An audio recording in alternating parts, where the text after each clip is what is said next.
Welcome in. It's To the Echo Radio Show. I am Nick O'Kelly, right here on KineticHiFi.com, and with me, Derek Daisy. Welcome in, Derek. Hi, how you doing? How's your day going? I'm doing good, buddy. How you doing? Getting ready for a trip to the UK. Yeah, you sound like you're a little stressed, a little tense. Yeah. Just doing my thing. Just preparing, like I got 1 week of work left. Gotta pack, gotta, get the right clothes. Been doing a lot of research, and now a lot of my friends have been coming out of the woodwork who live in the UK and all of a sudden want to hang out with me. So I'm trying to decide if that's something I'm going to be able to do when I go over there. Like, I don't want to turn people down, but I don't really, I'm not dictating how this trip is going. I'm just going over. But what I will say is I'm going over business class. Because I know when you went to Germany, you got to go first class. I did. And because it's my birthday, I thought, you know what, I'm going to up the ante here. I don't want to be just sitting in coach. But they didn't have a first class. So business class was a little bit more, not much. You get a little bit more leg room. You can stretch out. They give you some champagne to get wasted for that 7-hour ride because essentially they want to knock you out. You get a nicer dinner. So I was like, yeah, sure, I'll do that. So that's what's going on. Oh, see, I didn't know that. Yeah. That's exciting. When did you find that out? The ticket? Yeah. Oh, I did it myself. Or have you've just been holding out on me all this time. Yeah, well, you've been busy at work. I've been busy doing whatever it is I do. So, yeah, I've been trying to keep it a secret a little bit just because I didn't want to, have a growl with anything. But, yeah, it's my first time in the UK, so I'm excited. Now, Derek, you have been out of the country before, yes? I have been. Well, I've been to Russia, St. Petersburg. Oh, yeah. I always forget. I don't know why I forget about that. Yeah. But I constantly forget that you did go to Russia. That's so cool. Keep going. I went to St. Petersburg, flew through Moscow. It was really nice, really beautiful city. I've also been to Mexico, Jamaica, Vancouver, British Columbia. So it's, I've been around. You've been around like a hula hoop. In a less provocative way. Yeah, absolutely. So for this trip, by the way, I had a pretty good week. yeah. Please tell us about your week. Let's get this off. No, with actually, me. What about I want to get. It's okay because I want to get back into talking about your trip to the UK because you're going to be gone for at least a week, potentially 2. We're going to have to work that out as far as the show goes. So it's interesting. Yeah, it is. But real quick, I had a pretty good week. Big project at work. We just finished that up, and on to the next one. You know what, Derek? I haven't told you this yet, so I thought this was pretty funny. Okay. I actually have to teach a training class, a 4-hour training class. Uh-huh. Now, I've known about this for quite some time. Okay. Now, of course, I haven't finished it. I plan to pull a work version of an all-nighter over the next 2 days to get it done. All right. But, no big deal, right? 4 hours, not a big deal. Mm-hmm. Let me tell you what I found out today. Apparently, I've been misunderstanding for the past couple of months. I'm going to be teaching the same 4-hour class twice a day, Tuesday, Wednesday, Thursday, and Friday of next week. What? Oh. Wow. Apparently we have we've got a production shutdown. There's a scheduling issue. So instead of sending the workers home, we're going to train them. And they've got some trainers set up, and they're rotating through the different stations. And I'm going to be teaching twice a day, 4 days next week. Wow. So how confident do you feel about this? Because obviously this is something that you've never done before. I'll be honest. The thing is, let me just say, Derek, okay?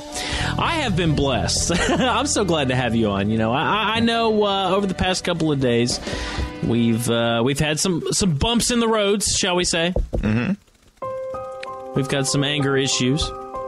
But I always seem to work those out when I get to hear you laugh. Oh, yeah. But anyway, Okay. Yes. No, the thing is, with these radio shows, I have 3 of them now. Well, the third one, From the Bleachers, is not really mine, but I kind of take the lead on it. Yeah. Well, recently. I feel like I can talk endlessly. Maybe you feel that way too. Yeah. Sometimes I get in those moods, yeah. So 4 hours, no big deal. Not really. I mean, because I can work myself up to be in front of a crowd for 4 hours. Once. Right. 8 times next week. I don't know. That's pushing it. Well, what I'm curious about is, like, what if you're going to forget, like, key information from the first class that you'll be presenting to the last class? So there'll just be this huge gap of intelligence there where people are doing the completely wrong thing. And, the fall of Mercedes-Benz is on your hands. Let's not say that. Come okay. on. All right. Okay. All right. Just saying.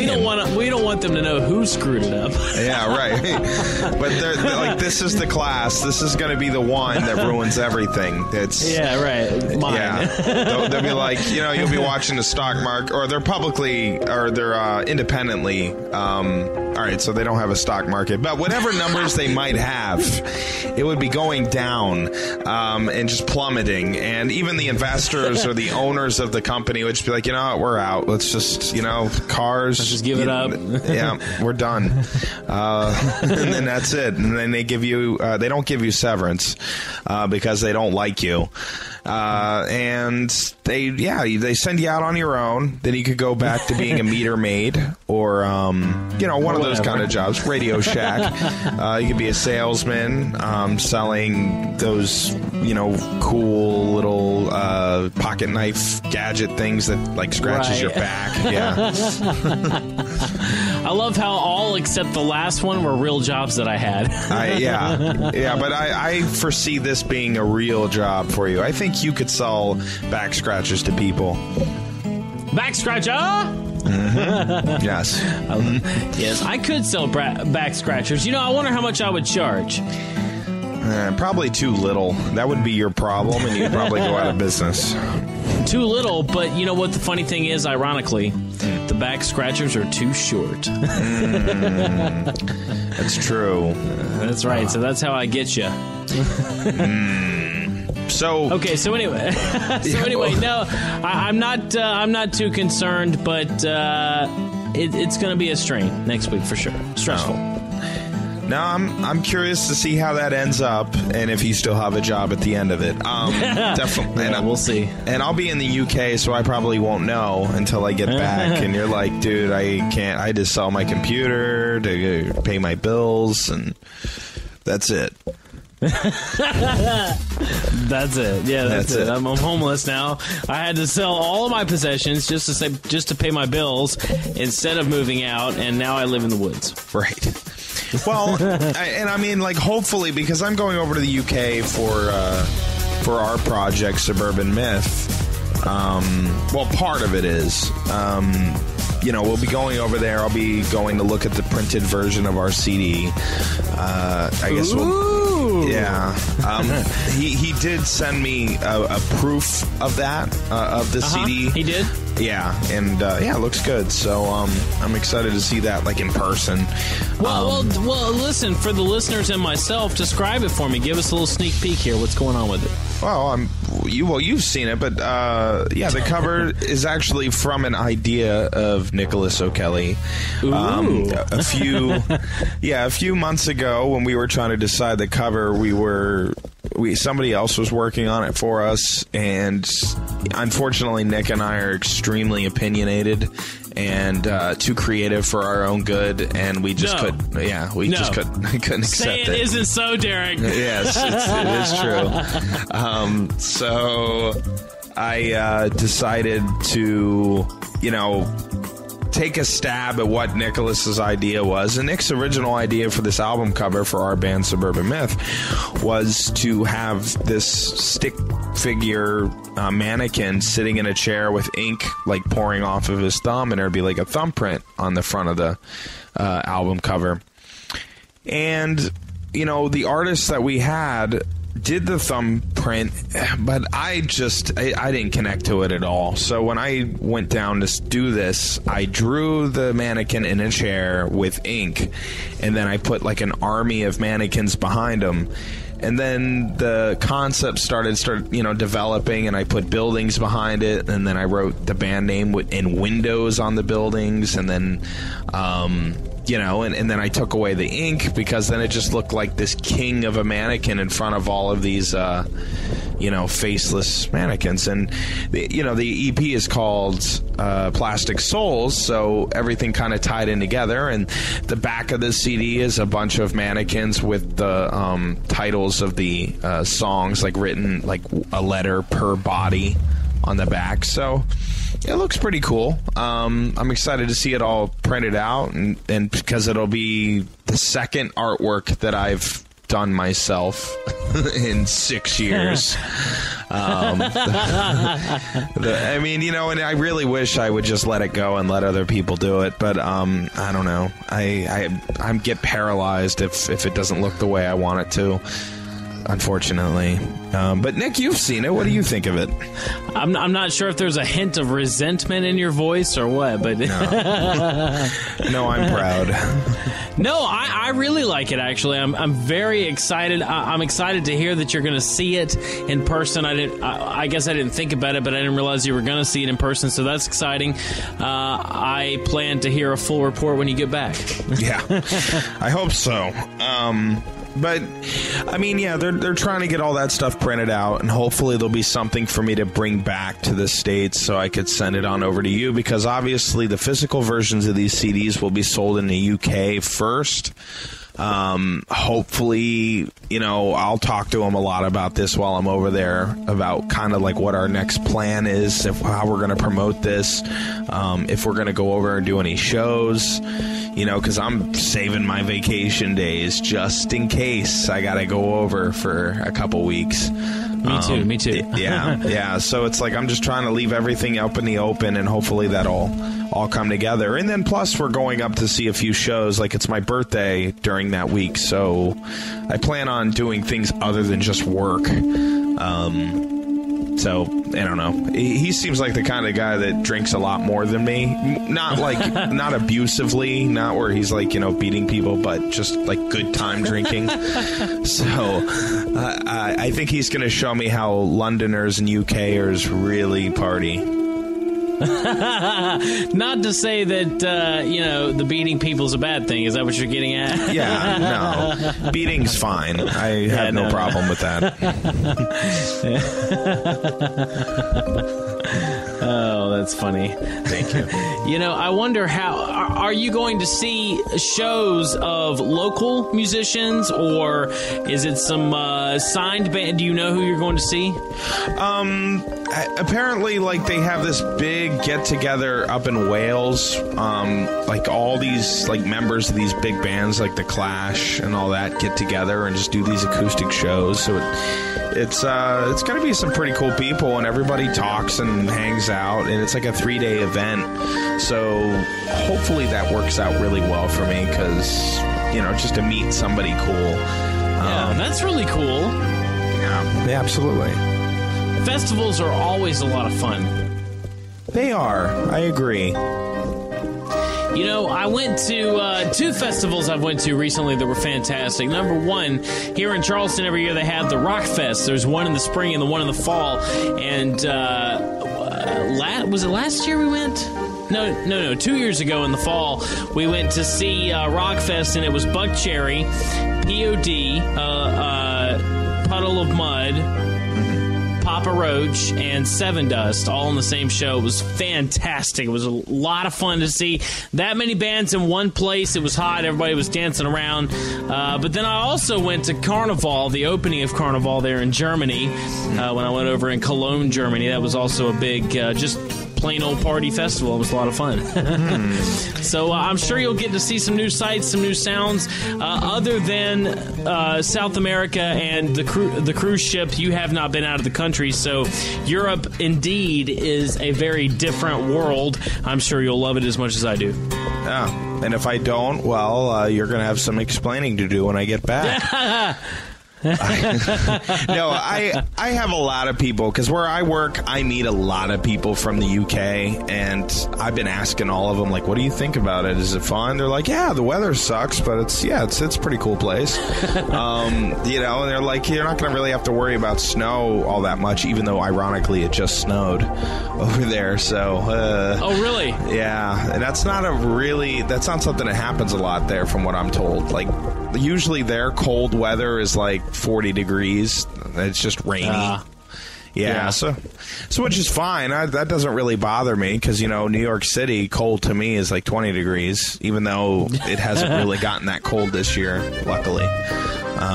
But yeah, I think it's going to be a lot of fun. I mean, I'm essentially in the country for 8 days, and, hopefully something cool will happen, or I don't know, we'll find out some good news, and then, when you do get fired next week, we'll have something to do.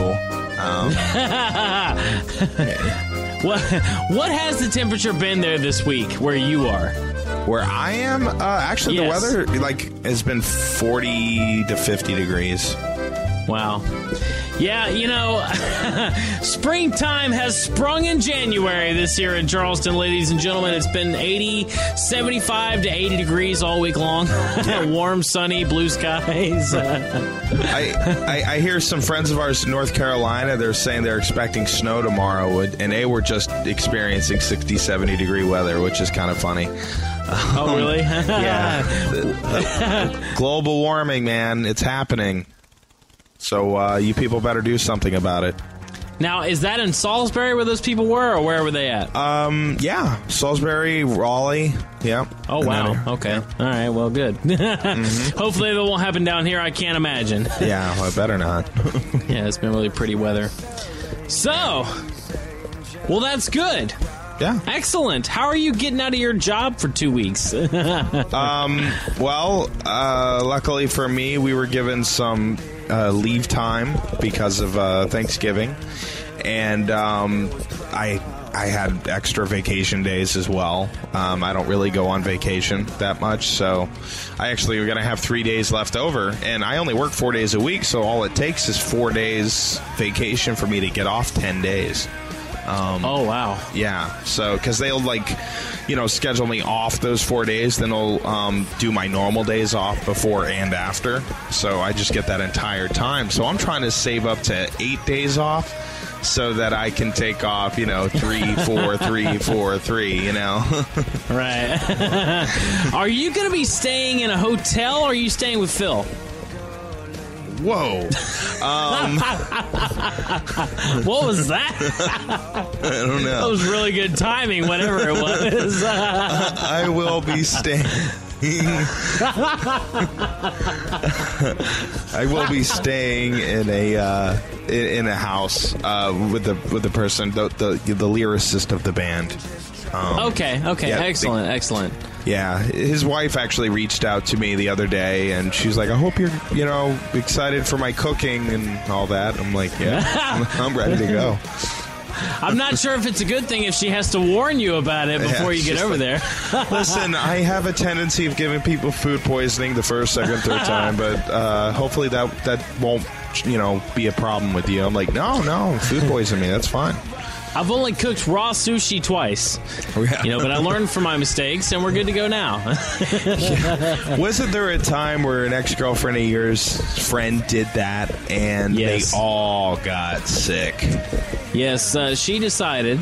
Now, I, to this day, do not understand why you would ever decide to do this, but she decided in that evening to go to her friend's house who was making homemade sushi. Like, that's the thing now, homemade sushi. I made it tonight, actually, Derek. I didn't know if you knew, but you were invited if you want some homemade sushi. Would you like to come over? Sure. No. The answer to that question is no. If anybody ever says to you, would you like to come have some homemade sushi, you say, hell no, I don't want your homemade fish. Get out of my green room. Okay. Yeah, well, I mean, I like sushi. Like, I had sushi last night for the first time in like a month. Listen, let me just say before you get into that story, I love sushi too. but I like it in an accredited restaurant with a health inspection license on the front door. That's what I like. Yeah, but you know what I like to do is just print off a fake inspection ticket and just put it on the wall, and then I'm accredited. Oh, okay. Yeah. So that's why the Sunoco gas station that I went to today had a printed health inspection license directly above the stand that was selling sushi there next to the bathrooms. Is that what I'm getting from you? Yeah, absolutely. Yeah. Listen, you got to stop that. That's very deceiving. No wonder I was in the bathroom for an extra half hour this afternoon. You know, and like I eat sushi sometimes here, but I got to tell you, man, when I worked on a cruise ship, I ate sushi every week. It was like a regimen. Every time I got off the cruise ship in San Diego, I went to the exact same place, got a big thing of sushi, and that was my lunch every 8 days. Yeah, because the food on the cruise ship wasn't very good. And I'll say that because they don't feed us what they feed the passengers. Yeah, they're like, here's some diarrhea soup and some poop pudding and some urination lemonade. And I'm like, all right, well, that's cool. You know, and that's another thing, too. If you ever go on a cruise ship, this is how they get you. You know, because you can pay $8 a day to get unlimited whatever drinks you want while you're on the ship. But when you're up eating, the only drink that they make available is lemonade. The most dehydrating drink. And, like, you can't get water unless it's bottled water, and you have to have that unlimited thing or you're going to have to pay for it. So that's how they get you. Extremely sugary and citrusy lemonade. That's like saying, hey, ladies and gentlemen, you can pay for a soda drink, or you could come over here and try To the Echo's brand new acid soda. Guaranteed to make you more thirsty every second. Yeah, that's true. Yeah, that's exactly how it was. I never got it. And people were like, oh, it's not a bad deal. I'm like, you're paying $45 for unlimited drinks for your 5 days on the cruise ship or whatever it was, man. Yeah, you know, I have to admit, though, Derek, the one time that I've been on a cruise, I actually went with my dad, and I remember having to convince him that it was a good deal because of how much soda I was going to drink. It was like, listen, Dad, if you buy me one, I'm going to finish it in like 5 seconds, so you might as well pay the extra $20, and then I can have as many as I want all day long. See? Get it? Yeah, no, it is a great investment when you're a fat kid. Yeah, exactly. Which you were. I mean, you drank soda back then like water. Like you were drinking 2-liter, sodas while you're on the treadmill.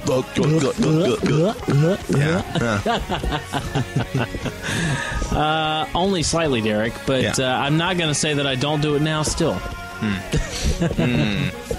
So, are you ever going to go to the UK, Nick? Yes, I am. In fact, I'm going to wait till you leave, and then I'm going to grace the UK with my own presence. Perhaps overshadowing your own. I don't really plan on doing anything crazy there where they're going to remember me. Okay. Well, good. Yeah. Then I'll just get a statue built of myself when I take over Parliament. Yes! What I will say, my license expires on my birthday, so I can only drive until my birthday. And I haven't... I needed my Social Security card in order to get my driver's license, and I lost that washing it. Are you going to drive? I don't know. I might. Because, that's the what, like, I thought that everywhere in Europe was on the wrong side of the road, right? Yeah. No, that's Britain.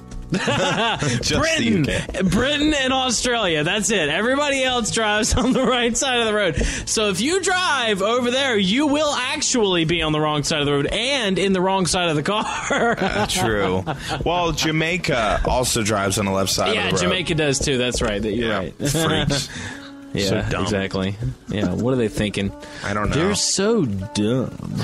The only good thing about Jamaica is they're all-inclusive hotels. That's the only good thing. And their bobsled team. Yeah. That's true. They have blue water down there as well. It's We can't forget that. You know, I will be honest, in the Bahamas, that was the clearest water I've ever seen. Yeah, back when I went to Jamaica, I had the worst acne, and my father was just like, yeah, get in the pool, get in the water as often as you can. We're going to dry that face out and put your face in the sun, man. Just boil it off. That's a good idea. Yeah. I got sunburned, but no, it kept growing back, and it got worse and worse until I took Accutane. I did too. You took that? Yeah. Oh. Did you crash any planes into any buildings? Or? No, I didn't. In fact, I didn't understand why everybody was so uptight about it, because I heard like a senator's son killed himself or something like that on it. But I felt great. I mean, it dried my skin out, but within 6 months, all of my pimples were gone. And yeah, me too. I felt great. Yeah, I haven't had it since either, but I had to have. Did you have to have blood tests? Yes, every month. Yeah, me too. Every month, and they like had a to take your blood. psychological screening. Yeah, to make sure you weren't crazy. I remember one day, I went to the dollar store and got a whole box of like the zebra cakes and just wolfed them down. And this is back when I was thin. And I went right there to get my blood taken. They're like, your blood sugar is off the roof, man. Are you okay? Like, what did you do? I'm like, oh, I ate like a whole box. They're like, okay, because like it looked like you're gonna die of like sugar overload here. You know? Well, Derek, we're nearing the end of our first segment here. Okay. It's so unfortunate. I'm having a good time already. Yeah. We're glad to have all the listeners in the studio this evening. It's To The Echo Radio Show. You're listening to KineticHiFi.com as always. But you know what? Now you can check us out on a different location as well. Derek, you wanna let them know where they can find us these days? Yes. If you're not on KineticHiFi.com, you can also check us out on Spreaker, Spreaker.com. To the Echo Radio Show. We'll be keeping our most recent archives up, and hopefully soon we'll be getting up all of our archives. And, we'll be trying to do as much as we can there as well. Maybe do a couple shows in the future, like hour-long segments when we can get together. So, but for now, Spreaker.com, KineticHiFi.com. Definitely check us out. Yeah, you definitely should, because you know what? It's the fastest growing podcast in the world. That's right. And you should be a part of it. It's To The Echo Radio Show, and we're going to take a commercial break, but we will be back. So stick around.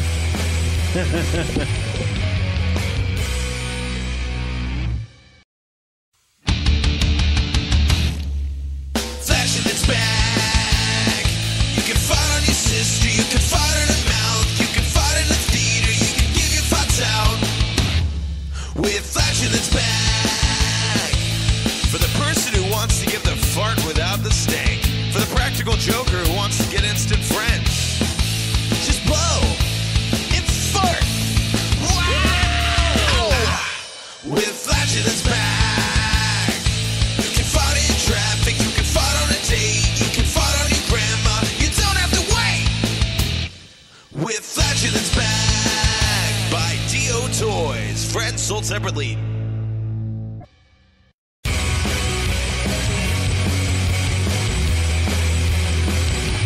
Welcome back into the Echo Radio Show. I am your host, Eric Daisy, and with me is co-pilot of this plane, of this spaceship, Nicholas O'Kelly.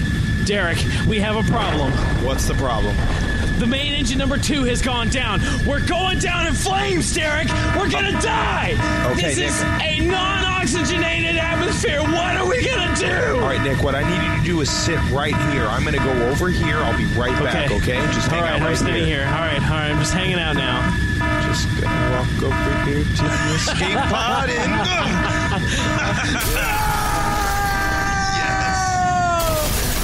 Oh, Oh, Derek. I always know you'd leave me to die. Well, you're acting like a maniac. I can't handle that, Nick. Well, we were dying in space. What am I supposed to act like? You could have, if you would have thought for a second there was that escape pod that I just jumped in. Right, I the was one you just jumped in. Yes, I forgot about it. I'm gone. Actually, I didn't know it existed until you brought it up. They didn't tell me about the escape pod. Well, I'm the captain, so... They always give Derek Daisy the perks, the ones that matter. You know, I get like the extra, I get the free turkey for Thanksgiving. Yeah, Derek gets the escape pod. You make a lot of money, too, but yeah, the escape pod, I wanted that in my contract. I was like, I don't want anybody else to know about that. I just need to think about these things. Yeah. I don't need a Metro card, okay? I need an escape pod, so let me just make that happen. Okay. Yes.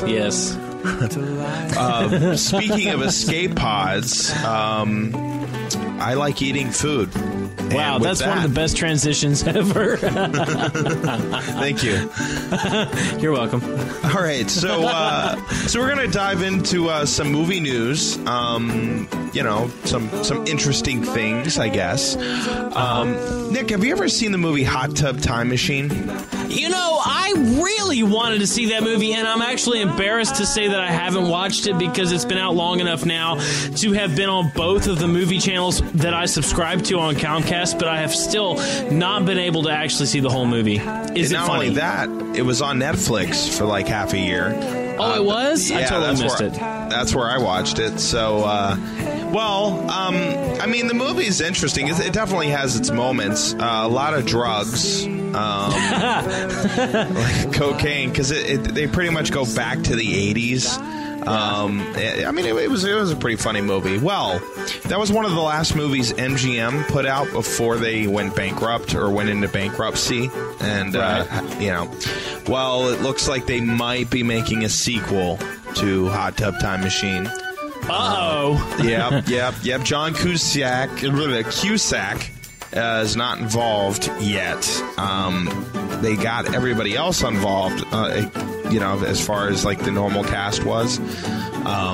Which should be interesting. I don't know. I don't know what they're going to do with it. Like, because the whole premise of the story was all their lives were changed by going back in time. And one of the guys, it was really funny because he went back in time. He was a loser, and he decided he was going to stay. And then the future is altered, and he's like, he created Google, and he like took over all these like brilliant ideas, and he just claimed them for himself and became this billionaire. That's awesome. Yeah. Hey, that has the guy from The Office, Daryl, right? Yeah, Daryl. Yeah. Okay. I didn't realize John Cusack was in it. Yeah, he's the main character. Yep. Is his sister in it? No. Okay. Why does she star in like every movie he's in?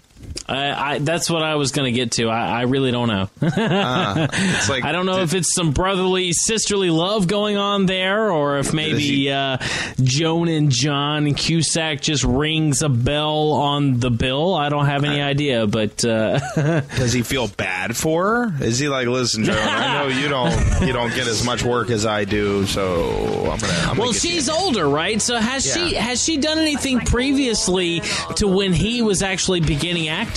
I don't know. I've seen her in some things, but I mean, it was mostly after he got famous. Yeah, like School of Rock. Yeah. Well, she was in a couple movies after that. That was the first movie I remember, like her ever like being in my mind. But they were also, wasn't she in the movie,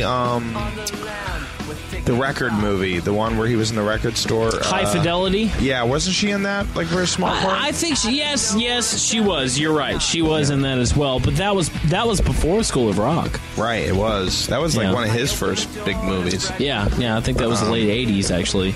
Yeah. So, fantastic movie. Have you actually seen the whole thing? Yeah. Very good. He's doing the mixtape the whole time. Yeah. Good movie. Did you ever see Being John Malkovich? No, I didn't. And that was him and who? And Cameron Diaz. Yes. Yes, that's another movie I need to watch. Is it good? Is it worth watching? It's such a weird, oddball movie that is on Netflix, so check that out. Ooh, but maybe I'll watch it tonight. You never know. It's like a dark comedy. It's kind of crazy, but it's like there's this portal into John Malkovich's brain, and he stumbles into it, and you get to be John Malkovich for 15 minutes, and then it like shoots you out onto a hot highway. And his character, he's like a puppeteer. So he tries to take over John Malkovich, and John Malkovich kind of starts to realize people are in his head, and he freaks out because it's the real John Malkovich, the actor. Oh wow! Okay. Yeah, it's really really funny. It's quirky. I definitely recommend checking it out. I'll have to watch that then for sure. Yeah, absolutely. And then, as you know, Nick and I tend to be comic book movie buffs. And if you want to know more about comic books, check out Geek Explosion, 5 to 6 o'clock on Friday nights on Kinetic Hi-Fi. And Nick, you should definitely get him on Spreaker.com as well, so that people can access him from like Facebook, download it on your iPhone for your apps, all that stuff. Yeah, I'm working on that as well. And by the way, since we're talking about it, before you jump in it, I got the Spreaker app on my phone. Have you gotten it? I do. Yes, I do have it. Yep. It's actually pretty cool. You can broadcast live from the phone, so that's pretty wild. Yeah, I think that would be a neat thing if it's like, hey, we're out on the road right now. We're interviewing people. We're going to do like a 30-minute show, or we're just out at a concert, if you're that kind of guy, or show where you're like, you know what, we're going to go see a live band, and we're going to interview the band afterwards, and you just punch in live. I think it's a really cool thing. It definitely is, and it amazes me more and more how detailed and in-depth these apps have gotten, over the years. So very cool. Spreaker.com. If you're a radio person, you should check it out. Yeah, absolutely.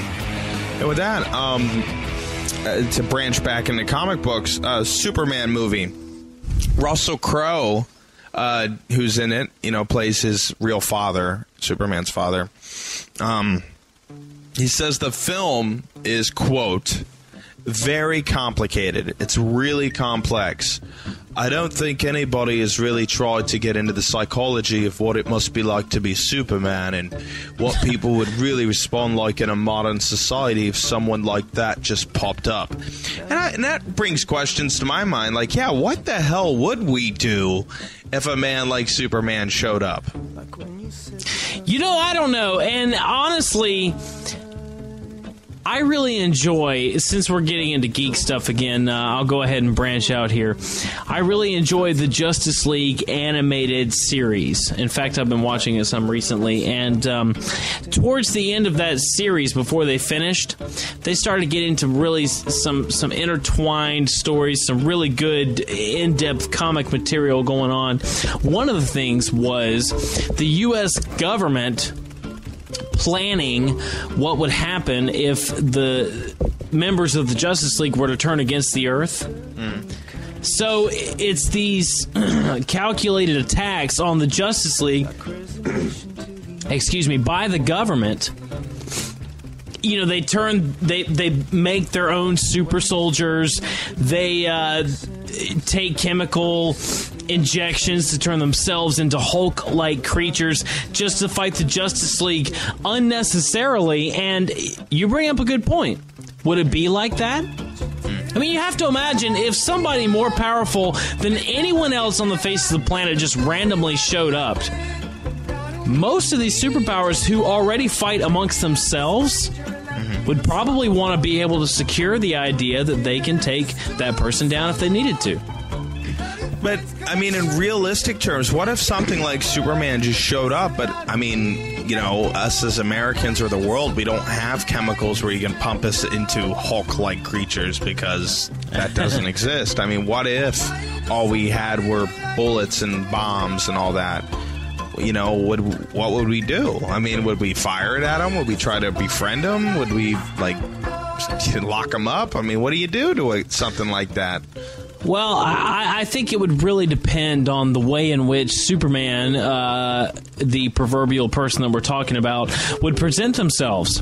You know, in the comics, Superman presents himself, I mean, obviously he crash lands as a baby. So he's raised by humans. He later finds out about his superpowers. Now, if somebody was to come down and proclaim themselves the most powerful being on Earth, yeah, we'd definitely fire at him. We'd fire everything we had at him. Well, but what don't you think in some respect that people might be like, that's God. That has to be God. You know? I can definitely see a group of people thinking that way. The thing is, I don't think realistically that a alien being would be able to see themselves or would be able to present themselves as God because maybe they are not familiar enough with our culture. So that would be another interesting thing. If a Superman or a Green Lantern or one of the other space-oriented superheroes were to show up on Earth, unbeknownst to us, perhaps the Vulcan race, would we think they were God? Possibly. You know, the thing is, if we were to ever meet alien life, that would probably change the perspective of half the people on Earth as far as their religion goes in general. Yeah. That would send our planet into chaos, that's for sure. Because everything we think we know would be completely wrong, and then, You know, I'm taking a history class right now, and one of the things I always find interesting is ancient civilizations having multiple gods that they worshipped. Mm-hmm. And it just makes me wonder, I mean, did they really just make all those people up? You know, maybe they had aliens visit, you know? Yeah. I mean, like, maybe the aliens got mad that we sucked as bad as we did and they've just never come back, you know what I mean? Well, have you ever watched the show Ancient Aliens? No, I have not. I think that's on Netflix as well. I actually sat down and watched that. It's like a little mini-series of this guy with crazy hair who's like, well, there's no other explanation. It's aliens. and that's pretty much his only evidence. He's like, listen, there's runways there. We don't know why, so it must be aliens. But I mean, they make some good arguments, you know? Like, they were talking about how, you know, like one of the Egyptian kings had a really big elongated skull. And they were like, that was an alien with a bigger brain, and they thought it was human, but they made him a king, a pharaoh, and then they found out they could kill him and all this other crazy stuff. But it brings up some interesting stuff, you know. And I mean, yeah, it would make sense. Like back then, we were so stupid. They're like, here's a helping hand. Let's try to move along, because there's certain civilizations that were doing the exact same thing at the exact same time, half a world away. And they're like, well, how do they know? Like, there had to have been some kind of communication there. So, I don't know. I thought that was interesting. It is interesting. You know, and I've said it before, I'll say it again. If aliens ever visited, I'd be the first one to go. I know. To the Echo Radio show would be a one-man show, and I'd probably close it down. You're like, well, that's the only reason I'm sticking around. I know. You know what I always wondered? Did you ever see the movie The Fourth Kind? Oh man, I am 0 for 3 today. No, I haven't seen The Fourth Kind. I'm sorry. Okay, so it's this movie with Mila Jovovich, the girl who's in all the Resident Evil movies. I forget her last name. I thought you were going to say Emilio Estevez. No. But half the movie, like the way it's set up, is it's set up as like real footage, or quote unquote real footage, and then footage of the actor reenacting this, you know, the exact same scene. And it takes place with all these people in this secluded town in Alaska, and like they're saying there's all these disappearances and all that, and these people are in these therapy sessions, and the people are like, well, you know, she's making them relive what happened to them, and they're like, I'm looking out my window and I see an owl, and she's like, what's the owl doing? And then they just start freaking out. They're like, ah, it's coming in the house, and they're crying and screaming and kicking stuff. Because it's aliens. But when they say that, you know, when they say owl, like, you know, like the big eyes and they're like looking in the window at them or whatever, I always think of Asians. Not to, but you know, the way some Asian eyes are, they turn kind of down. They're just smaller eyes than the aliens. And not to offend any Asians, I'm just saying, like, if you think about it, it's like, what if, you know, part of the aliens were just Asians, and that's just how they did. They peered in the window, and they're just like, hey, what's going on in there? Wait. Are you suggesting that there is a group of ancient Asian stalkers on the planet that would go into these Egyptian homes and spy on them? The evidence is there. PlayStation 3, they're 4 foot tall. Nick, they're the aliens. They've been here all along. They built the wall, man.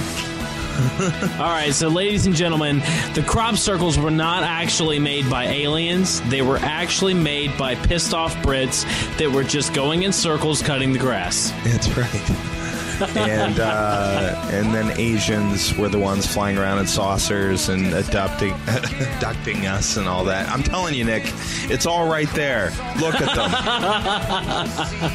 them. Maybe I'll go pick up a copy of the Bible. Yeah. To save your soul. All right. Yeah. After this soul, let's say. Well, let's just say this wasn't the best conversation as far as the biblical terms go. It's okay to question. You know what? Because this could either solidify your hope in God, or, you know, it just makes it seem like hogwash. Now, whatever. Derek, I just wonder, would you go? It depends what they look like. If they're hot, yes. What if they were hot chicks? Well, I guess you got me. There's really no way out of that. I'd be like, well, they're hot. I mean, that makes sense. I'm definitely going. Now, if they have like lasers or knives and stuff, I might hold off. I might step back and run. But I feel like even if I didn't want to go, I'm going. They're gonna make me go. Oh yeah. I mean, I don't want to be dissected, but at the same time, I mean, it's a once-in-a-lifetime opportunity, right? Yeah. I mean, there's 5 hot chicks right there, and they're in a spaceship. I mean, this could be a porno. I don't know what it could be. You know, I'm just gonna go. Not that I condone pornos. You know, you guys do what you want. I'm just saying. Okay, aliens. All right. All right, so now that we've gone completely off track, I'll go back into some movie news. New Batman movie? Question mark? Uh-oh. Well, this movie may be based on Arkham Asylum. Some say that due to the game Batman Arkham Asylum and City's success, you know, and how great the story was, and it quite literally is the best superhero game of all time, games, they're thinking that might be the next film. And you know what their only evidence is, Nicholas? Tell me. This is how people jump to conclusions here. Because Warner Brothers bought a few URLs that had Arkham Asylum, Arkham Universe, etc., etc., and this is what everybody's conclusion is.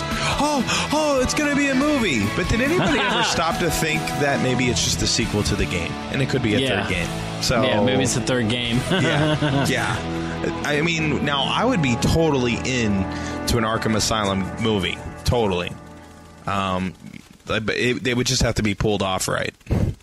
Yeah, and you know, the problem is, now, are we talking live-action movie? I think so, yes. You know, I think that Mark Hamill, I know he's retired the voice, but if you were to legitimately do an Arkham Asylum movie based on the video game, and you could get that Mark Hamill voice, I think they could get the right makeup crew in there to really let him pull off a Joker role. Yeah, he should probably lose like 100 pounds, but I think he could, you know, get some stilts. I mean, they could do it. So I would definitely be down for it as well, although I would be down for another game. I don't know if Arkham Universe is pushing the limits a little bit or not.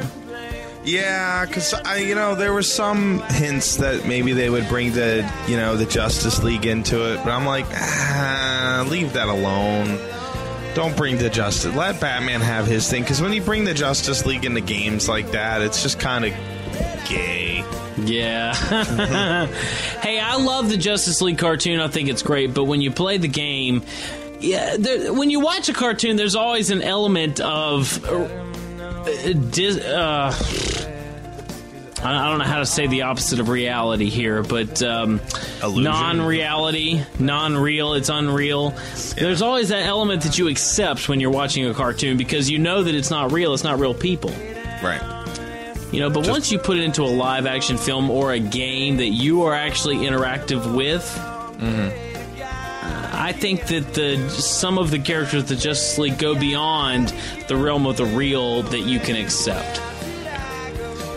Yeah, I agree. So, I don't know. I guess we'll see what happens, though, because no official game has been announced. No official movie has been announced.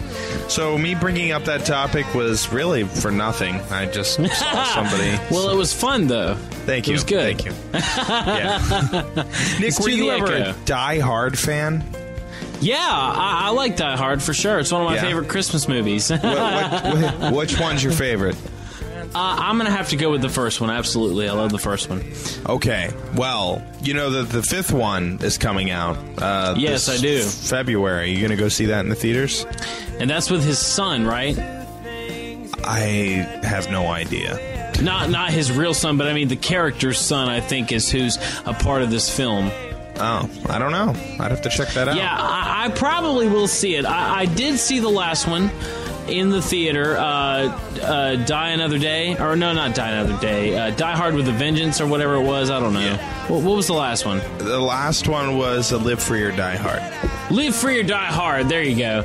Yes, I did see that one. That one was pretty decent. It was awesome. So I think it's become like a James Bond now. Can we say that? Yeah. I just don't know how much longer Bruce Willis is going to be able to handle this crap. I mean, is he going to be doing it when he's 75, 80 years old? How old is he? 50? God, he has to be in his 50s. Yeah. He's a short guy. He is, and he's so tough looking, and you know. And did you ever see him in Moonlighting? It was like this old sketch TV show, and no, back in the '80s before he became a big action star. Yeah, man, he was like a comedian, you know, and he had an album, Bruno, and what? Yeah, he was a singer. And it's pretty crazy. I didn't know that. But the reason why I bring up Die Hard, Nick, if you're going to go see the fifth one in the theaters, you might as well go see all 5 of them, because they're all going to be played on opening the day before the movie opens as a big marathon. And you pay one small price, and you get to see all 5 films, and it'll guarantee you like a souvenir, and you'll be in there for about 10 hours, and then you'll see the movie at 12 o'clock. Right when it starts. So, wow, you think that's something you're going to find yourself being a part of? Probably not. Okay. All right. Are you going to be a part of that? No, Nick. The reason why, because I bought tickets to do that for The Dark Knight, and I started my new job that week, and I got scheduled to work the night of that. So I was pretty brokenhearted, so I won't spend any more money on big tickets like that. Aww. Yeah. Sorry. Well, but I guess Hollywood will be disappointed to hear that. I know. In other news, Dumb and Dumber 2. Yes! Peter Farrelly still wants to make it. He says everybody's still interested in it, Jim Carrey and all that. But, you know, here's a little spoiler alert. He says this movie is going to be essentially the first movie, just 20 years later. So what is he saying? Like, he's not willing to try to do any better, or what? No. He said that's what made the first film so great, is it was just they were trying to get a suitcase to Aspen. So it's going to be something like that, you know? All this crazy crap happened, and it was so stupid. He said that's exactly what this film's going to be like, just 20 years later. The first 10 minutes of the film will explain where they've been, and then let loose. Derek, if you had to name your favorite comedy of all time, what would it be? Comedy of all time? Straight up comedy. Yeah. Jeez, that's a tough one, man. That's a loaded question. It is. That's why I ask it. Of all time. Jeez, man. I don't know. That's... I don't... Yeah, because I can't, like, romantic comedies. Like, I like those, but no, comedy. Just straight up comedy. Jeez. While you're thinking, I have to say, if Dumb and Dumber's not my first, one of Jim Carrey's probably is. Well, Jim Carrey has a specific personality that I can handle in some movies. Some of them I really didn't like over-the-top stuff. Like Ace Ventura when I was a kid was funny as hell. Ace Ventura as me as an adult, not funny at all. And I'm like, yeah. Shut up. But Liar Liar is good. Liar Liar was funny. I mean, Dumb and Dumber was funny too. Yes Man was really funny. But it's just a matter of not overdoing it. I don't know. It's... that is such a hard question, Nick. I have no idea. I don't watch, like, because there's not a comedy that I watch all the time. Well, let me ask you this. Okay. Would you at least say that you put Dumb and Dumber in the top 5? Probably, yeah. It's a classic. I mean, because you don't see slapstick comedy anymore. Yeah. But you saw it then, you know. Yeah. And it really was one of the last movies like that. So, I'm excited for the next one. I really am. Hey, listen, I hate to do it. I'm sorry to cut you off, but we're coming to the next break. Okay. I know. You're disappointed. You had something to say. But save it, because we can get to it the next segment. So just hold on. Okay, fine. Give us a teaser. What was it? What were you going to say? I want to know. I don't remember. You interrupted me. I know. Something about your mom. Okay. Thanks a lot. All right, I'm sorry. So we're going to go to the next break. It's To the Echo Radio, and we'll be right back.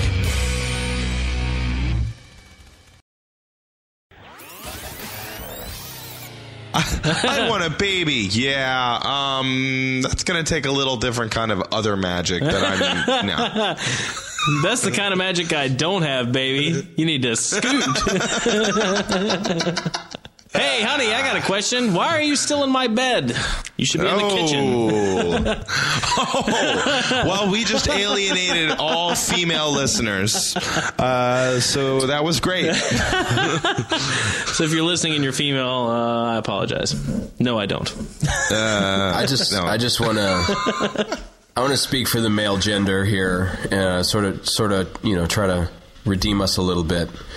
Seriously, get out of my bed and get into the kitchen. To the Echo Radio Show, every Saturday night from 8 to 11 p.m., right here on Kinetic Hi-Fi.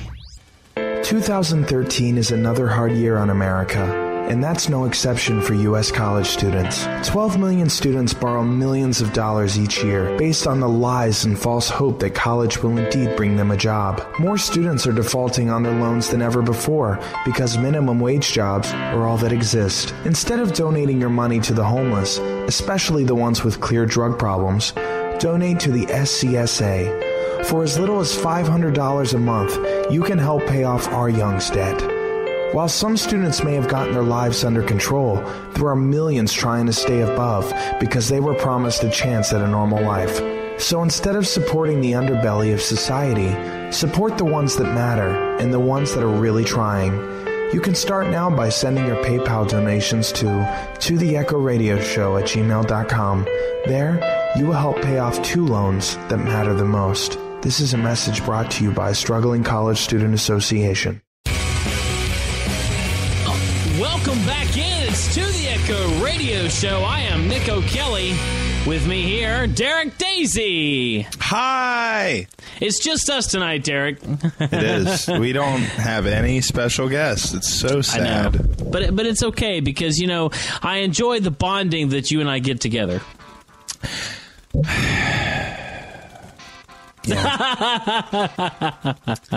I don't know. It's okay. You don't have to say anything. I have to do a lot more talking to, compensate for something, So, Derek, you had some more topics you wanted to jump into. No, there's a couple more. One of them was the White House responded to a petition to build the Death Star. Essentially, what? there was a petition written to the White House, and enough signatures signed it that warranted a response. Yeah, and the argument was that it would create jobs, it would stimulate the economy because it was I think like $550 quadrillion to do, and all that. And the White House responded. They responded. And they were essentially like, we just don't see, a device like we don't see a reason to build a device that would blow up a planet, as being useful. The guy who answered them was really humored them, and was just like, and right now we're dealing with our $18 trillion deficit, and we don't think that the quadrillion would be really useful right now. So they poked a lot of fun at it, but ultimately they said no, they're not gonna pursue that right now. Well, that's a bummer. I know. I was like, we'll blow your planet up. Could you imagine having the power to actually blow up another planet? God, if humans had that power, the universe better run. I know, seriously, because the thing is, you've seen the movies, I'm sure. Have you ever seen Starship Troopers? Yeah. See, that movie in particular, it's actually, I believe it's it's not poking fun, but it's spoofing, I guess you could call it, World War II. Or maybe is it the Vietnam War? Anyway, they go into the planet and they just attack it. They don't know anything about the people, they're roaches, but they don't know anything about the inhabitants or what's going on the planet. They just go attack it and destroy all of them. Well, that's not true, because what happened was the bugs are throwing asteroids at Earth, and they and that's why they're going there to fight them, because they keep throwing crap at them. Okay, but I was thinking we started it somehow. They were throwing stuff at us in the movie? Well, yeah. In the movie, the main character, he Johnny. His parents were killed. They were talking to him on the satellite feed, and they're like, "Oh, we just want you to come home soon, hon." "Oh, why is it so dark?" And then an asteroid blew up. Oh, that's right. I do remember that, yeah.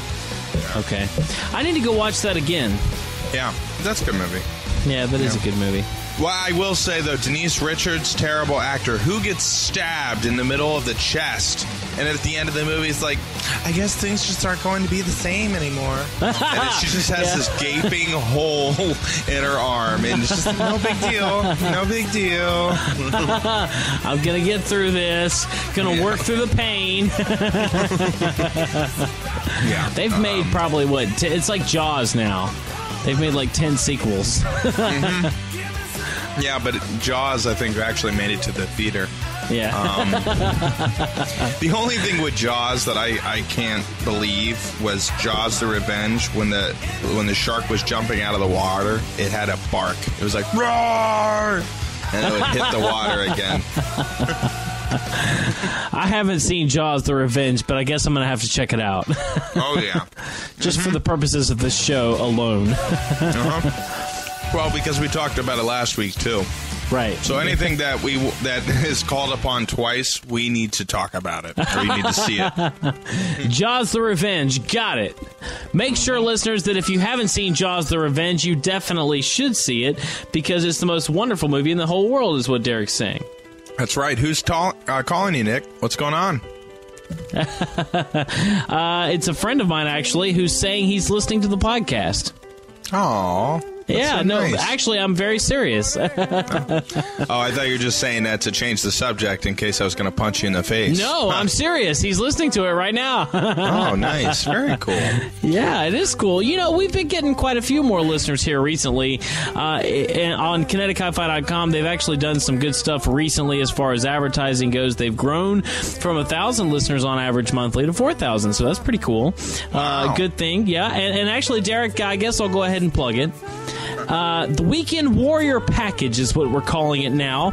It's me, Nick O'Kelly, here, and Derek Daisy, as well as Drew Howard and Bucky Bird here are all personalities on KineticHiFi.com, and it starts on the weekend with Geek Explosion with Drew Howard, as we mentioned earlier, 5 to 6 p.m. It's all about comic books, and then you can check out NASCAR Talk with Bucky Bird on Saturday mornings at 10 a.m. Right after that, the Weekend Sit and Spin with me, Nick O'Kelly, and Drew Howard. It's a political spin show. Saturday nights, right now, you're listening to us To the Echo from 8 to 11 on Kinetic Hi-Fi as well, and then Sundays, we wrap it all up with our sports show, myself, Drew, and Bucky on From the Bleachers. It's the Weekend Warrior Package, and Derek, we're so happy to have you be a part of it. Yeah, I like how you guys like made this name and group up, and then you're just like, oh yeah, you're a part of it now. I'm like, oh, do I get to sign a contract or something? Yeah. Well, no, don't worry about that right now. We'll worry about that after some money starts rolling in. Oh, okay. Yeah. Then I'll find out you guys are screwing me out of everything. Actually, you were never really officially a part of that. That was kind of like a formality. Nick's a part of it. You know Nick, so we had to say you're a part of it because you're a part of his show, but we're actually kicking you off the show, and that's right. Danny Tamborelli himself will be coming in to replace you on To the Echo. Sorry, Derek. I'll be like, Danny, this is bullshit. Well, you know how much I like Danny Tamborelli. I mean, I'm not going to lie here. I know. And I know in a second you would kick me off the show, and you'd be like, all right, it's mine. And then you call it. I wasn't going to break the news to you until you were in Europe, but actually Danny Tamborelli is coming on the show next week. Bull.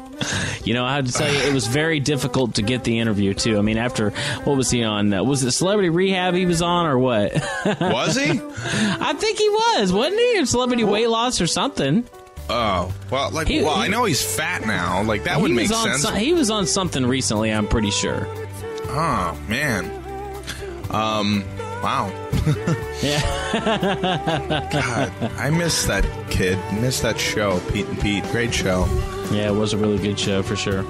I know. We'll probably at some point, you and I will have to just reminisce about the old shows that we used to like in the 90s. We'll have to count them down. I just love talking about them. But I also wanted to... I showed you this a couple minutes ago, the live-action Toy Story.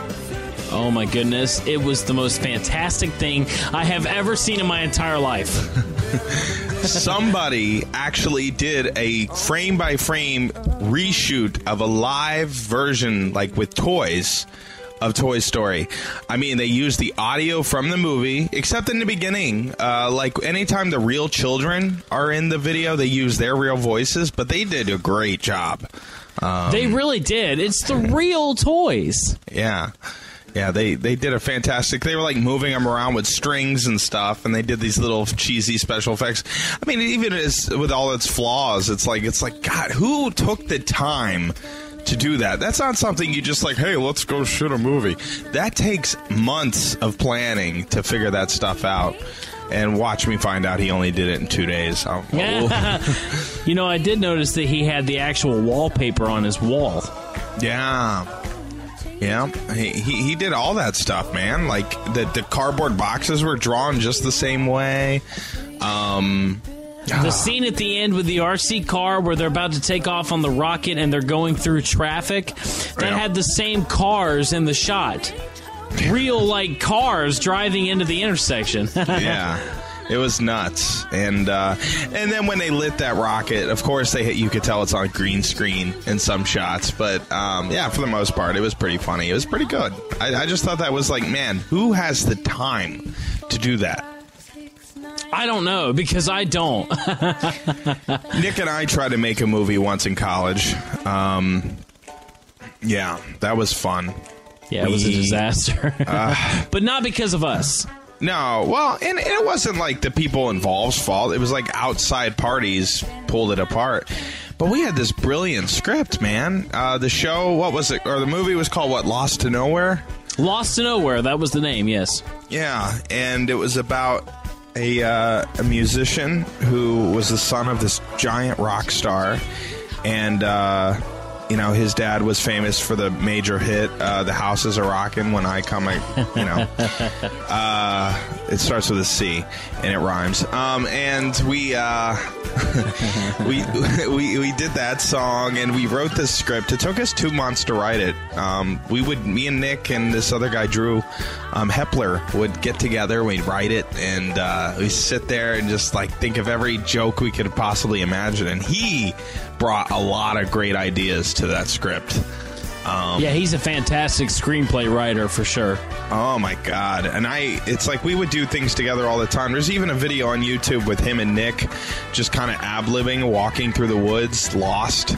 And Nick's a child singer-songwriter, and he's like on his way to this camp, and he gets lost, and Drew's like interviewing him. It's really funny, but the script was a lot like that. Just nuts. I forgot about that.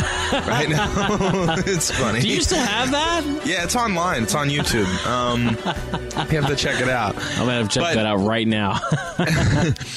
But with the script, we got to shoot a lot of shots, and the first shot we did was with this guy Paul Saylor, and the scene called for him to be in a Hannah Montana poster, appearing to be butt naked outside, yelling at the top of the building. And what's so funny is this was probably the coldest day of the year when we told him to go outside. So it's like 10 degrees outside in North Carolina, and he was cold, like, to say the least. The only thing he had was underwear and a Hannah Montana poster. But he was such a good sport. Oh, he was. I know. And I feel so bad we don't have that stuff to make him think. Because he really, you know, he was one of my favorite lines. My nipples could cut diamonds right now. I remember that. Yeah. It was... We had a great group there, and I wish we could have finished that and shot it. And, sad. But that's what I got. So what do you got, Nick? What's on your list, your agenda for tonight? Well, Derek, I'll start with some movie news of my own. As you probably know as well, Disney is looking to have a very busy 2014-2015 year. Did you know that? Well, who's Disney? You know, it's that toilet paper company. Oh, yeah, right. Great. It feels great on the bum. I love it. Yeah, it really does. You know, they have those bears in the commercial that are wiping their butts. Yeah. Disney. No, but seriously, within a year and a half, there will be, okay, count them, a new Muppet movie. Okay.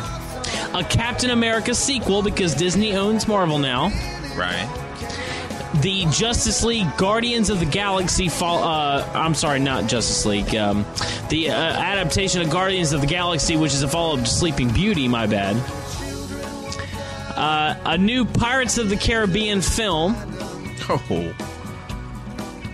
And, of course, they have other Marvel movies in the works. I mentioned Star Wars I think I mentioned Star Wars as well is coming up. So, after so many years, Derek... Is Disney finally back into relevancy? Well, they've bought all the relevant properties, so I guess, they've bought their way into it, I guess, yeah. I mean, they even bought Pixar, because Pixar was its own independent thing.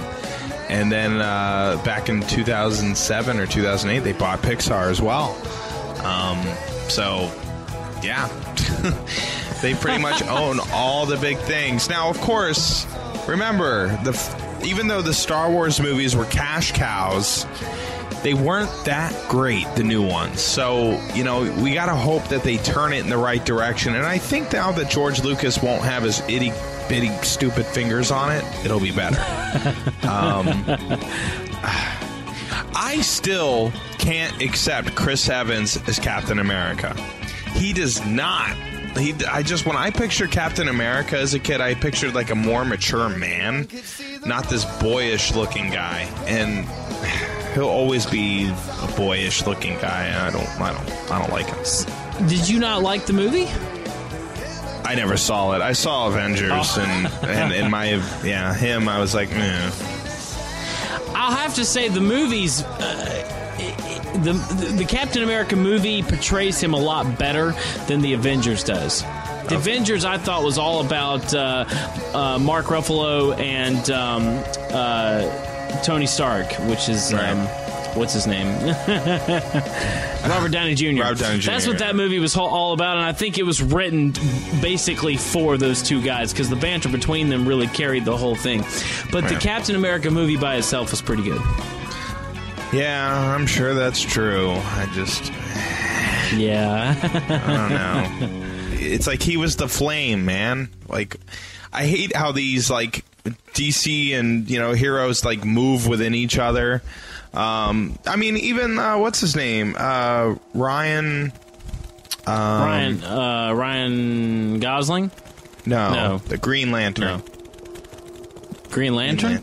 Who played the Green Ryan. Lantern? What is his name? Dad, blame it. It's Anyway, I know who you're talking about. Yeah.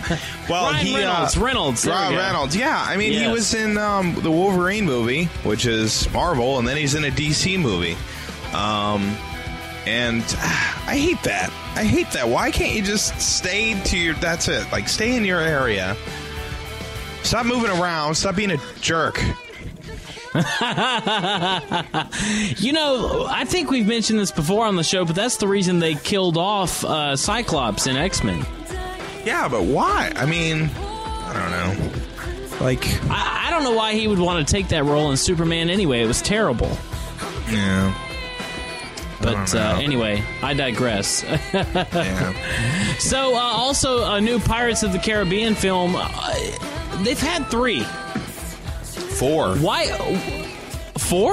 Yeah, they had 4. They had the trilogy, and then they came out with At-Worlds, or, what was it? The Stranger Tides, last year. I saw that in theaters. Oh, that's right.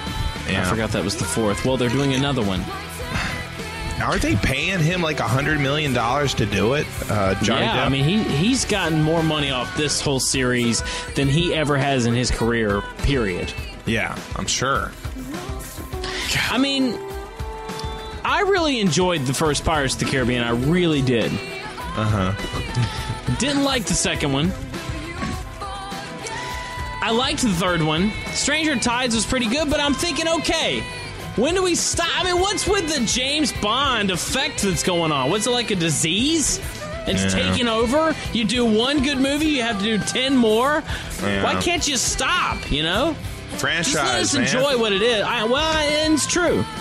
Yeah. It's all... You can see the bad economy resonating through all kinds of businesses, this being one of them. They know, absolutely, that they can make a profit off of putting out another Pirates of the Caribbean movie. They're good movies, though. I mean, they're fun. Yeah, they are. I mean, they're entertaining. They're done well. Like, I don't have a problem with them. Like, I saw it in theater. I wasn't disappointed that I saw it.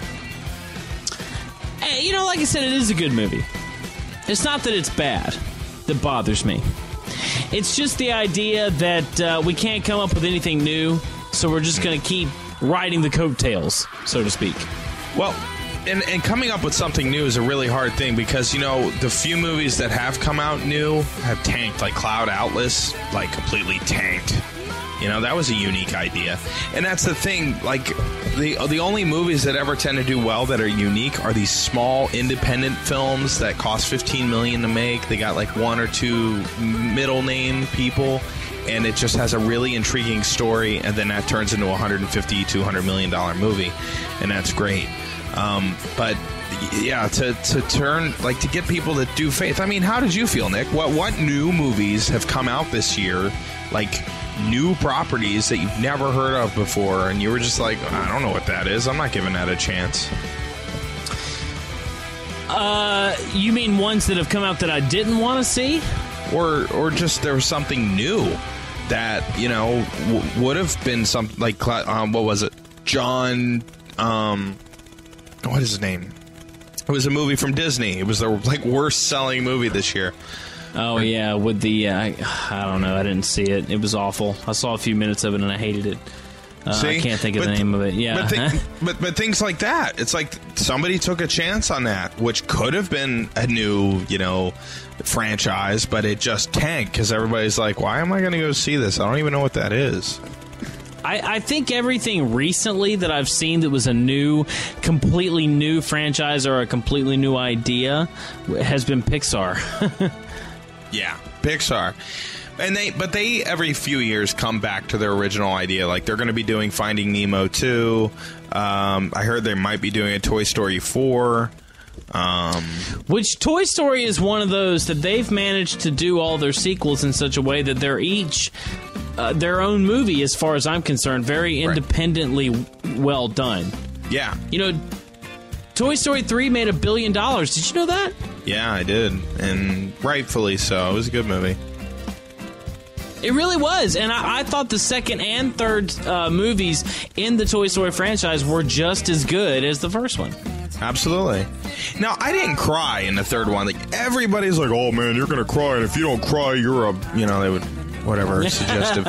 And I was just like, I didn't cry. I didn't think it was that sad. I was like, yeah, it sucks. You got to grow up from your toys, but I'm not going to cry about it. I mean, does that defeat the purpose? Yeah, Andy's not crying about it, so why should I? Yeah, seriously. He left the toys there at the orphanage. It was his own choice. Nick, I got to tell you, I'm looking at this picture, and there's this. It looks like it's a cop. He looks like he has Down syndrome, and on the top of his head it says, "You were doing 45 in a potato zone." What is that, Facebook or what? Yeah.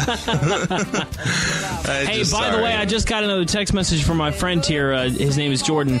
He said he's been listening to the podcast, and he's rolling in the floor. He thinks it's very funny, and he hopes we keep it up. Wait, which one? Which show? This show. Our show, right cool, now. Cool. Good. Well, I'm glad that we're keeping him entertained. Just keep listening, and remember, donate money to the Echo Radio Show at gmail.com, as you heard in the commercial, because we are student loan victims, and we want to do everything we can to pay that off. How much? You don't have to disclose this if you don't want to, but how much do you owe right now on college? $81,000. Yeah, I owe 18. God, Nick, if you want to switch, if you want to know what it's, please take my loans. No, that's okay. I will pay off that $18,000 in a year. It'll be gone. Well, if you pay $18,000 off in a year, you'd be down to 70,000 or 65,000. Yeah, but I can't do that for 5 years in a row. So why even bother? Yeah, I know. It is getting pretty bad, and often the debt makes you wonder if it was worth it. See, the thing is, Nick, I wouldn't have met you if I didn't go to college. That's the sad truth of it. And there's a lot of life experiences. Like, I'm proud I went to the college I went to, Catawba. You and I went to. Despite any flaws that you might have at any college, we had a great support system there. We had great professors who cared about us, met some great people. I just wish it was a little cheaper. I wish and obviously we're still young. I mean, if we're still talking about this when we're 50, then obviously, we can have regrets. But right now, our degrees have led to something. I mean, well, more for you than me. But a degree was never going to lead me anywhere for what I wanted to do. It's not like I can just go and, put in my application, okay, so you want to be a rock star. So, what kind of, what do you think qualifies you to be a rock star here at Rockstar? Well, I think, I'm really good at meeting girls and, writing songs about them. Drugs is at the top of my priorities. I'm always going to do drugs and get desperation so that my songs are better. And, and they'll be like, okay, all right, well, we'll give you a call. Yeah. All right, so we'll talk to you Well, we'll keep in touch. You should be hearing from us in the next month or so. If we don't call you, hey, it was great to meet you. Good luck at trying to be a rock star somewhere else. Thanks a lot. Here at Rockstars Inc., we don't just take any rock stars. We take the best. That's right. So I missed out on my $1 million salary. I don't know what you were thinking. I know. And I lied because I don't pick up girls. I'm married. I don't do drugs because I'm broke. And that's a good thing. Yeah. Well, no. I'm very happy. You know my life story, Nick. I don't have to tell you. I'm not disclosing to the place. I don't do drugs. And I'm sorry if I'm a Debbie Downer here, but drugs are bad. So don't do drugs because drugs are bad. Okay. That's right. Please. Hey, before we get to the break, I wanted to say one quick thing. Okay. Did you know that the new Muppets movie, The Muppets 2, is what it's going to be called? It's going to have Ricky Gervais, Ty Burrell, and possibly Tina Fey? Well, I knew Ricky because I told you a couple episodes ago he was going to be in it, and I was not excited about that. That movie just for that. But they've added Tina Fey. Yeah.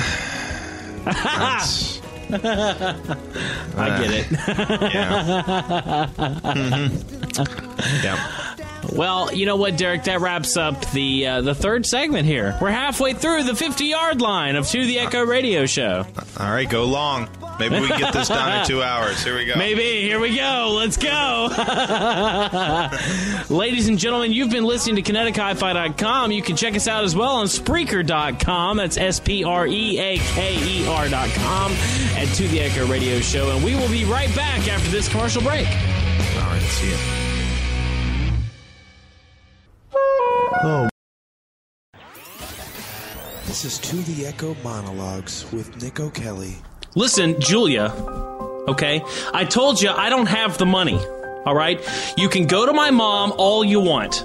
Go to my dad. I don't care. Whatever. You think I talk to those people anymore? No, because they cut me off when I had AIDS too.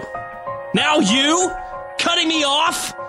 All because I have a terminal illness, maybe AIDS, possibly something else. I don't know. Listen, let me tell you something. You get back in that car and you drive those kids to school. Wow. All right. I don't say this a lot, but this would be my review.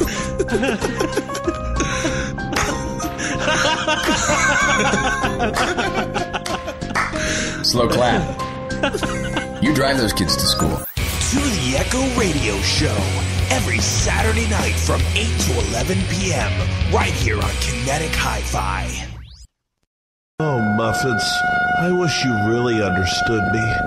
Dear God, I wish my cat did anything I asked of him. Sometimes wishing can be dangerous. Oh, Muffins, just make me a bowl of cereal. From the studio who brought you poop breath. You don't understand. Every time I ask him to do something, he understands me and tries to do it. Let me try. Hey, Muffins, drive to McDonald's and get me a quarter pounder with cheese. Oh, and use his car. You owe me a new Prius. Good kitty. Muffins, did you poop in the toilet? Flush it. Cat, grow some thumbs and arm strings so you can plunge the toilet. What kind of dump was this, you elephant? This Christmas. Welcome back in. It's To the Echo Radio Show. You find yourself on KineticHiFi.com. It is Saturday night. And the feeling is right. I am Nick O'Kelly. With me here, as always, Derek Daisy. Hi. You keep us in suspense on more than one occasion on every episode. Sorry. Well, I don't know what else to say when somebody introduces me. It's like, Derek Daisy, I eat babies. Thank you. Only sometimes. Yeah. Come on, don't give away your secrets just yet. Oh. So, Nick, we figure we'll let them hang around for a little while longer before you tell them about the baby eating. So, Nick, are you going to go see that movie, Good Kitty? Yes, definitely. Because quite frankly, Derek, Good Kitty is going to have to. It happens to be the best movie ever made. In fact, I wish my kitty would do so many good things for me. Yeah. Well, no, and I love that the studio who took a chance on Poop Breath. I mean, Poop Breath was a great movie, but definitely, I think Good Kitty. This is definitely one of those unique ideas you were talking about. I think this is going to be the start of a new franchise. Yes, Good Kitty number 5. Yes. Oh, that cat is back post. at it again. Oh, Muffins. Uh-oh. Muffins, I want you to take over the White House for me. God. Oh, we should have gotten in on that, Nick. We'd be millionaires. I know. God. You know, the Masons had it right. You got to get some cats. Yeah, that's it. Just cats. Well, Derek, I had a couple of topics I wanted to jump on myself. Okay. One of which you've heard of the Harry Fox Agency, yes? Yeah, it's some porn industry group, right? They, I know. Actually, it's the nation's leading provider of rights management solutions for the music and other intellectual property-based industries. Oh, yeah, right. What they're doing is giving up the rights to their digital music to Google Play. What? Yeah! So that means all your Android devices will soon have a library that will rival iTunes. This is ridiculous. I'm not impressed. I'm going to rage a war. You know, I have to say, and obviously we're both Apple lovers, I have not come all the way to the light side yet because I still have an Android device for a phone, but I do have to say that I think Google has made great strides, considering all they have to work with is PCs, in the software industry. Google Play being one of them. I think they've developed quite a good digital store for themselves. To an extent. They still have a lot of, growing to do.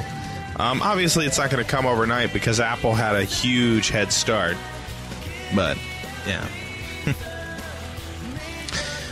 Well, I guess it is exciting. I mean, obviously, right now the Google Play Store is all about apps, and they do have a few of them. I mean, I still think that some of the ones on the iTunes store are much better, but they have a good list of them, a good selection of free apps, which is nice. But now they're going to branch out into the music, so we'll see what happens for Google as they do that. I hope the best for them. I think they're a good company.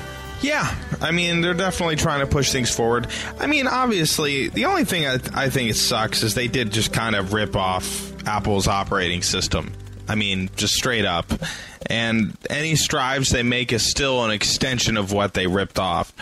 And, I don't know. I mean, that's the only qualm I have with Google. If that wasn't on the table, absolutely. Like, because I love Google Maps. Hey, that was the saving grace on the iPhone. So... okay. Yeah, and Google Earth is also pretty cool. Yeah. But you're right. Recently I had the update come to my phone over the internet, I guess, that I had to download, and it changed the entire platform for the menus. For anything that you see on the display of the phone, it changed the way that it interacted with the next page of apps or whatever, because they had copied the look of Apple. Mm-hmm. Yep. Totally. Down to the, oh, yep, here's icons, blah, blah, blah. It's like, come on.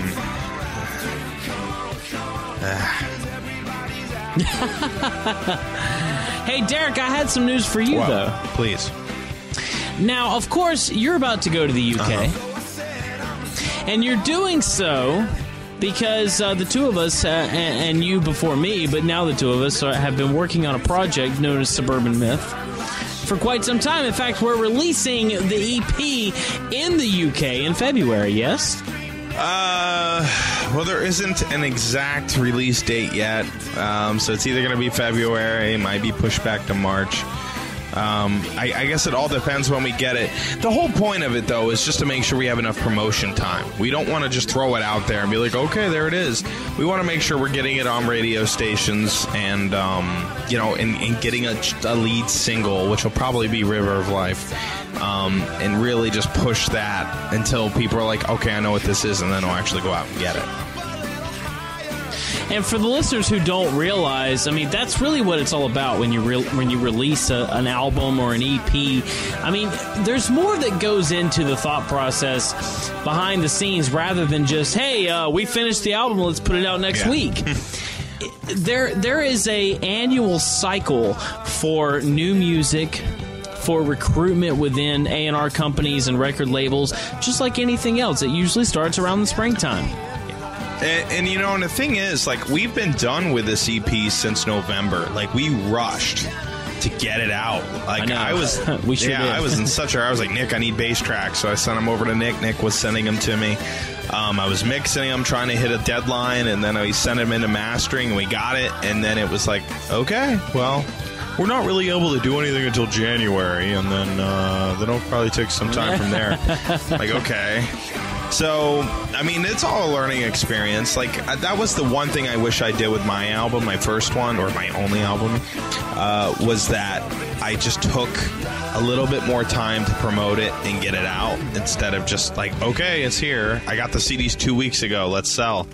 Like try to put out a chief single and just get behind it. So for this one, we're trying to do it right because ultimately the success of this EP will determine the full album, and what direction we're going with that. And then how we're going to approach, because right now we're going to have a website. We're going to have all this stuff, from the EP, which is good. So we're going to have a lot of positive tread that we've already done. But with the album, it's like, it's going to be a completely different beast because we're either going to have fans or we're not. And that's kind of the point I was making. It's amazing how much work really goes in just to the act of releasing that work. And I mean, you're talking about we finished back in November. Think about when we did your album back in college. It took, what was like 8 months or something that you worked on that? 7-8 months, And we did. I went in there every week working on the songs. And I got to be honest, I was in the mastering studio when Jim, the producer, was finished mixing the last songs. Like, he was sending them to us in the mastering studio digitally. Like, here it is, here it is, here it is. Because we had that deadline. Yeah, we were actually sitting in the mastering studio when he was receiving some of those files. I know, and I was nervous. But the thing is, when we were doing that, like, there was some mistakes. I had to call him, be like, "Hey, this is not right. Fix this," and he would go back and fix it and send it to us again. But yeah, I mean, and this time, it's not like we have a label who's pushing us or anything like that. It's all us, and the fact that we're taking our time and. That goes back to our album cover. Like, I didn't want to put something out I wasn't happy with. So, like, this time around, I think we're being a lot more stingy, but I think it's going to bring out a better product, which will then, lead the way to the next album and future albums after that. Obviously, hopefully, you'll get a good idea of the business front once you get over to the UK, so we'll be able to talk about that after that. I'm excited. Yeah, hopefully. Well, like I was saying, some good news, though, because apparently pop rock is still on top as the British music's most wanted music, I guess. God. Their buying tastes travel towards the pop radio. Good. Now, unfortunately, some of those include Adelaide. Or, I'm sorry, Adelaide. Oh, my God. Adele, whatever. I don't like Adele. I don't like Skyfall. I think it's a stupid song. I'm sorry. Well, those kind of songs suck anyways. Any of his, like, they do. Why does she spell it Adele? Is it it's one L, right? Yeah, it's Adele. Yeah, well, that looks like Adelaide to me. Adelaide. Her and One Direction are topping the charts, and a few other British singers as well. So you know what I think, Derek? I think with people like that as competition, we could dominate. Well, I mean, the good news for us, though, is the fact that it is like alternative rock. And, you know, we've tested some of these songs over there. The Christmas song that we did, Can You Help Me Find My Christmas, did really well, and that was something that I just put out as quickly as I could. I finished recording that late November, and it was on the App Store, the Apple or iTunes Store 2 days before December, and so we only had 25 days really to market that thing. So that I wish I had 2 extra months to promote, but it went over really well over in the UK. But for... You know, for the River of Life, I've been testing it out on markets like on ourstage.com. And River of Life has been top 10 on that site for modern rock the last 3 months. It has been in the top 10 overall rock for the last 3 months.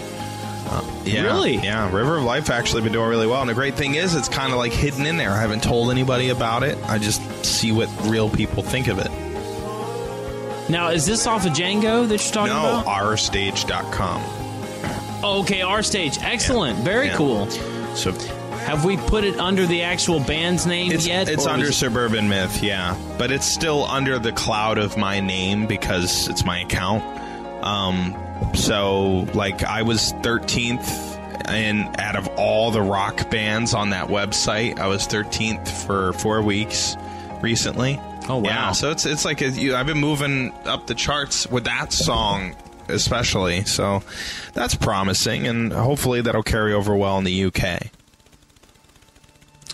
Well, I hope so, and I really think it could be something good. So, listeners, if you want to check it out, apparently you can go to ourstage.com. Yeah, River of Life. Suburban Myth. It's going to be the single. It's excellent. It's wonderful. Derek's been on my other show, We Can Sit and Spin, and sang it live. It was excellent. Thanks, buddy. So you'll have to do that again sometime. Yeah. Have to. Derek, there was something else pretty cool that I saw this week.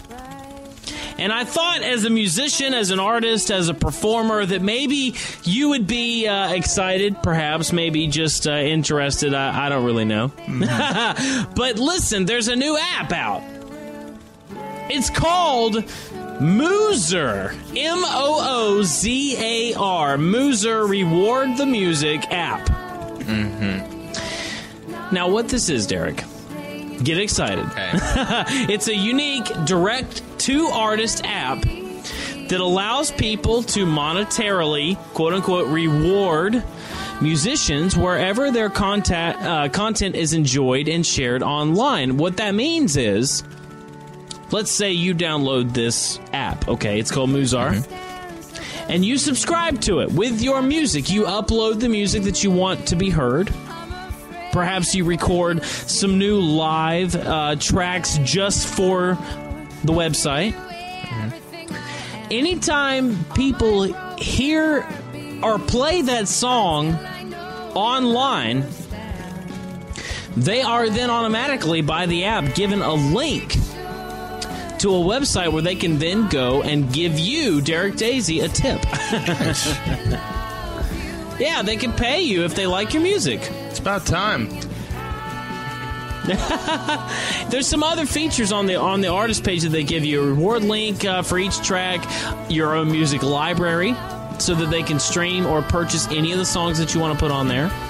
All of your gigs, your schedule for performances can be listed on there, your bio. You can sync it up with your Twitter feed, so on and so forth. So it's another new social network, but I thought it was pretty cool because the thing is, we talked about it recently. A lot of independent artists and new musicians and people who are endeavoring to pursue that sort of career are unable to find themselves making any money off the work they put into creating this music. You know, so many people are able to just create it on their home computers now that it's harder, I guess, to find music for it. Or, I'm sorry, to find money for it. Well, yeah, because you need money to market still. Like, nobody cares who you are if you can't get it out to them. But I will say, too, you know, it's always funny to me that people, like, won't pay a certain amount of money for a song. They'll be like, oh, I don't want to pay 99 cents a song or $10 for an album. God, when a person will pay $5 for a coffee that they're just going to piss in 5 hours after they drink it. Exactly. And it's like in the music you're going to listen to time and time and time again. And it's like, and these things aren't cheap. Like, it's cheaper than it used to be. It doesn't cost me $1 million to record an album anymore. But it's still, it's that person's soul. It's the time they put into it. And, they're trusting you with that. And, to steal it, it's like, come on, 99 cents for a song, or $1.29, whatever it is, just pay it. It's worth it. Yeah, I think so often people take for granted the ability to listen to music.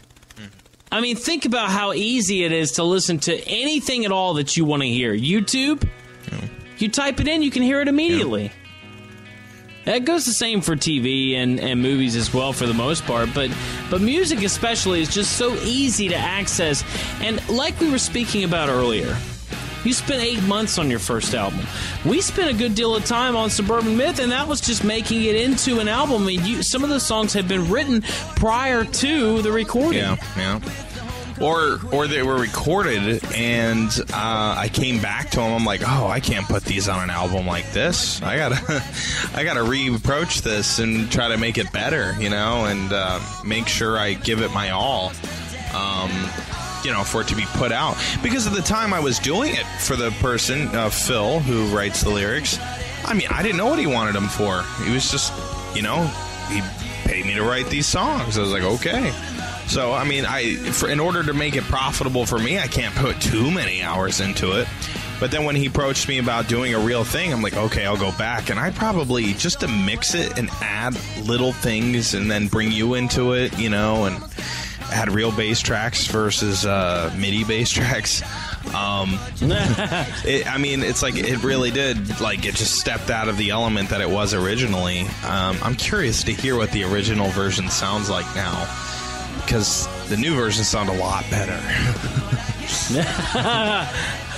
I'd like to hear the old ones too. In fact, I don't know if I've heard the old ones at all. I think I just sent them over to you. I'm like, do the bass track. I need it by tomorrow.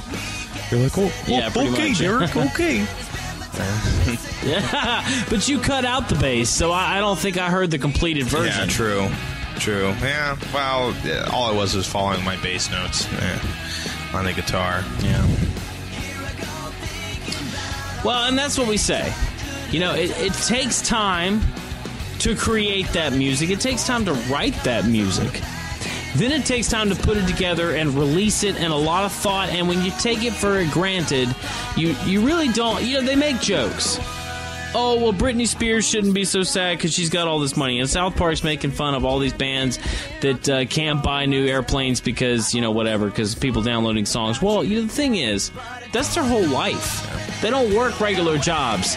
They create music. They count on you buying their albums in order to sustain their livelihoods. Well, it's not even the big artists. It's the small artists. It's the guys like me, Like, I've had people try to pirate my music from me. They email me and they're like, hey, can I, where did you get that song? I want to download that for free. I'm like, You've had people say that? I had a person email me not knowing I was me. Like the songwriter, and she's like, where did you get that song? I can't find it anywhere on Kazaa or blah blah blah. And I'm like, you can purchase it on iTunes for 99 cents. And because it's not like you get that much. It's like we only get 61 cents or something like that of iTunes sales. I just got my first royalty thing from Can You Help Me Find My Christmas. Well, it wasn't that much. I still haven't made back the money I put to get it on there. So, how much was that? I'm just curious. How much was the first check? To get it on the That was iTunes. like $10. Okay. But it was like I got a paycheck for the last day of the month that it was on there. And so I had like 5 sales. So it was only like, a couple dollars. Now December obviously was better, but still, it's like I haven't even made my money back in the first payment, And it's like, hey, if you steal that, then I'm just losing money, and why am I putting it out there? Exactly. And I'm not rich. I'm not like living, I'm not calling you, Nick, from my 15-bedroom mansion on top of the Empire State Building.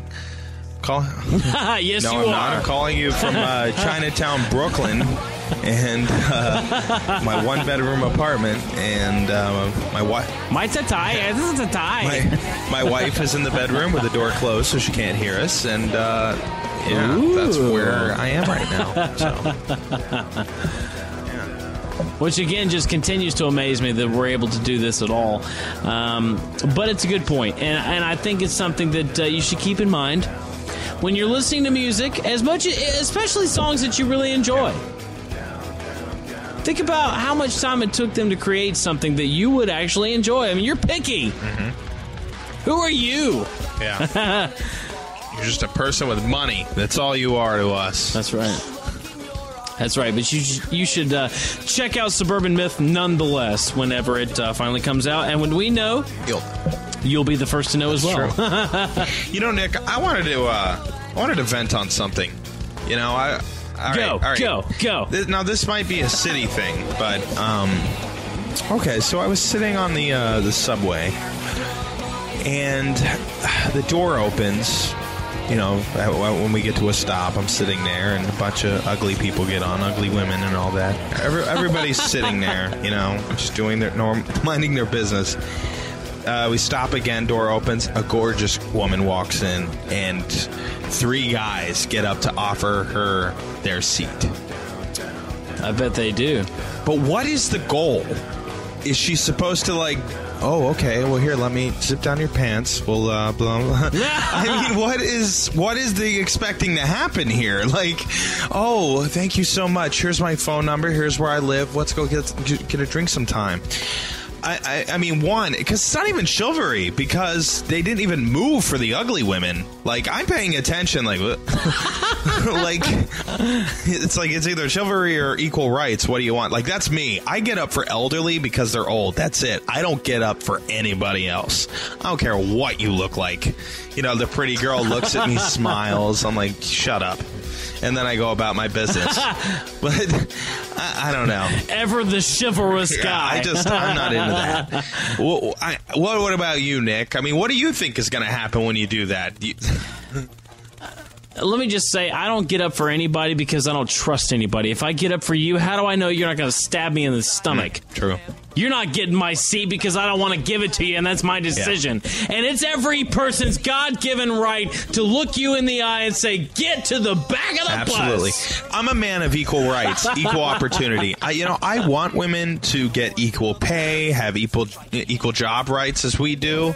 But I also think that they should be equal, that when I get on the bus, I'm going to shove them out of the way to get that damn chair. That's what I want. Or when you get drafted to go into war, they come right with you. Yeah. Like, I want their list on that, or their name on that list. Okay, that's the way it needs to be. Absolutely. Yeah, exactly. It's like, if you can't handle that, then you can't have equal rights. Okay, you're gonna have one or the other. All right. See, that's the trade-off. You don't get equal rights. You don't have to die in battle. That's right. Okay. Yeah, I stopped watching when I farted when they became equal rights, because I'm like, listen, if I'm going to fart around my guy friends, I'm going to fart around you too. Sorry, this is the way it has to be. Now, I don't do that when I'm trying to get a date, but you know. Yeah, you all do. Right. Okay, you got me. Yes. I don't know. It was just something that crossed my mind the other day, and I just thought it was so funny because the ugly women were still standing. And it just made no sense to me that, like, even elderly people are standing. And, like, I'm always like, do you want my seat? And they're like, no. But then not only that, you know, this is another thing. The girl looks at the person who's offering the seat and kind of looks over them like, yeah, I guess I'd do them if I had to. I mean, like, that's kind of what it looks like. They're like, because they'll say no. They're like, no. You go ahead and keep your seat. I'm not touching you. I might get herpes if I sit in your seat. I'm sorry. I'm just going to stand. Thank you. Thank you. All right. Just my observation. I don't know. No, it's a good one. Thank you. It's pretty much my favorite observation of the week. I've been saving it for this show, too, because I've thought about it all week, and I'm like, God, I want to tell somebody, and I didn't even want to tell you independently. Because I was like, I had to wait. Derek's Observations. That's it. That's a new segment. I'm going to have to make that for next time. Yeah, that's the new segment. Yep. Derek's Observations, and you're going to sing it. Excellent. Yes. Do you have another observation? Because we're about to go to break. Observation. I'm looking for them because I keep these lists of them. Since we're doing a new one, I figured maybe we should do one more because it was a lot of fun. Dang, observation. Well, we can do it after the break if you don't have one ready. That's fine. Maybe. I'll have to see if I can find one. Okay. That's fine. Let's do that. Ladies and gentlemen, you've been listening to The Echo Radio Show. My name is Nick O'Kelly, and we're so glad to have you in the studio on this lovely, lovely Saturday night. Derek Daisy with me here as always. Now, if you're in Charleston or Brooklyn, maybe you know us, maybe you don't, but we hope you'll stick around right here on KineticHiFi.com, and we will be right back with To The Echo Radio Show. Welcome back in.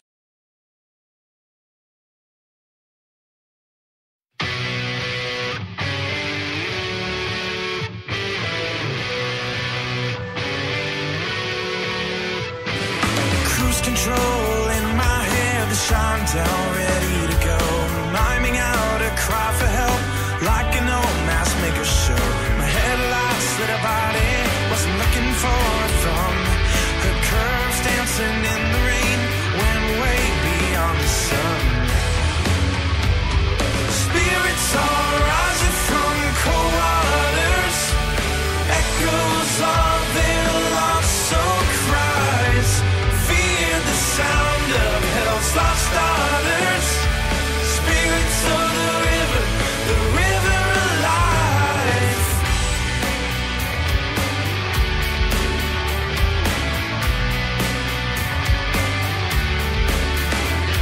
As far from any whiskey bar Annie could ever get, your spirit was a fallen star, just didn't know it yet. Sound of the voice that hit the floor, send that needle high. Should listen to my senses, the cries. Now ask me why.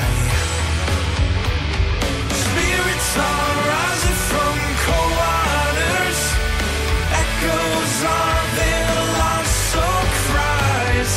Fear the sound of hell's lost daughters, spirits of the river alive.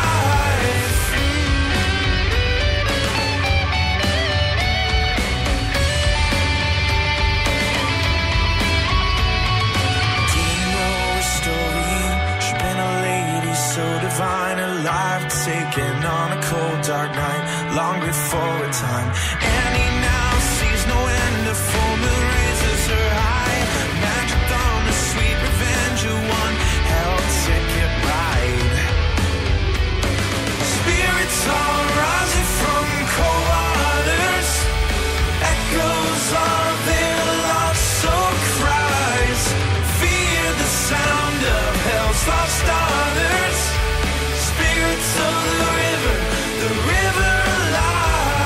Spirits on the rising from cold mysteries. I lie beside echoes of their lost soul set me free.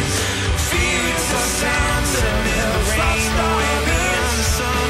Keep me in a limbo state where the snow lies red.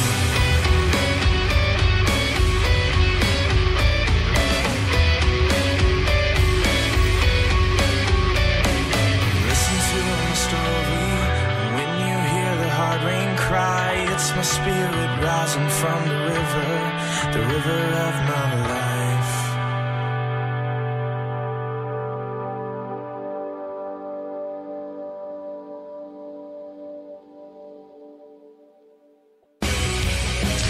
Welcome back in. It's To The Echo Radio Show. You've come to the last hour. We've only got 2 segments left right here on KineticHiFi.com.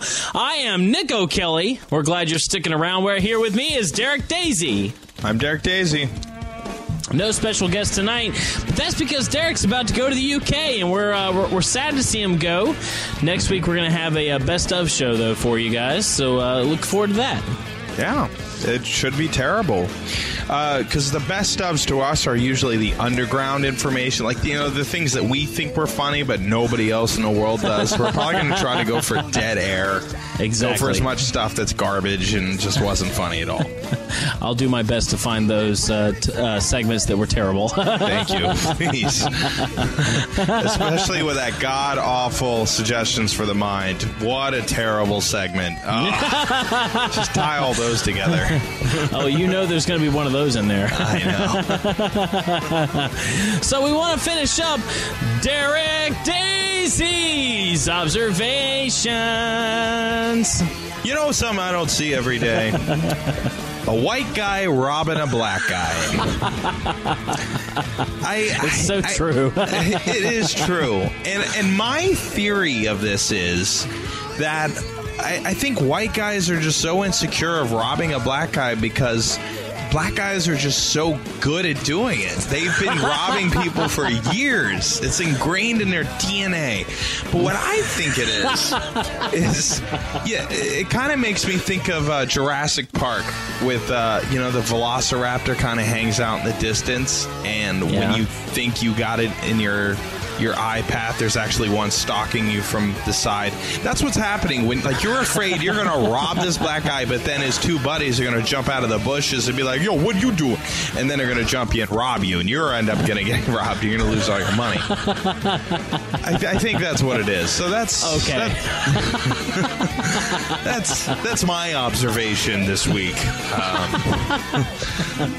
I don't know. As long as that's all it is. Yeah. But it's true, right? I mean, black people are notoriously great at robbing people. They're awesome at it.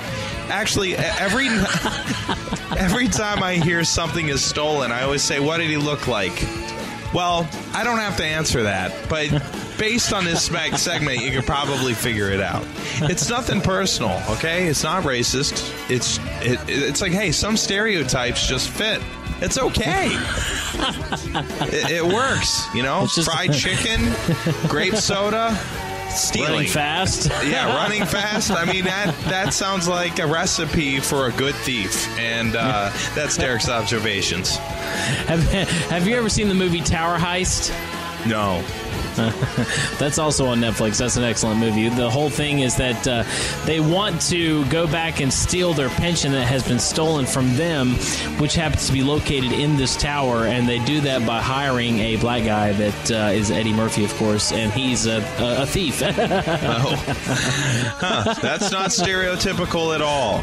Hey, no. If they can do it, I can say it on this show. That's how I feel. That's my story. I'm sticking to it.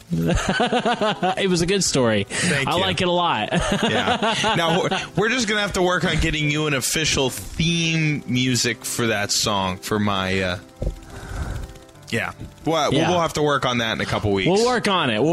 You work on some more observations. Okay, I know. Maybe some that are less racist. I don't know.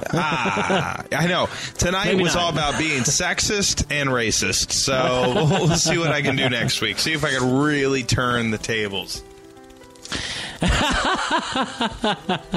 We had to find you something that would rival Suggestions for the Mind. I think we found it.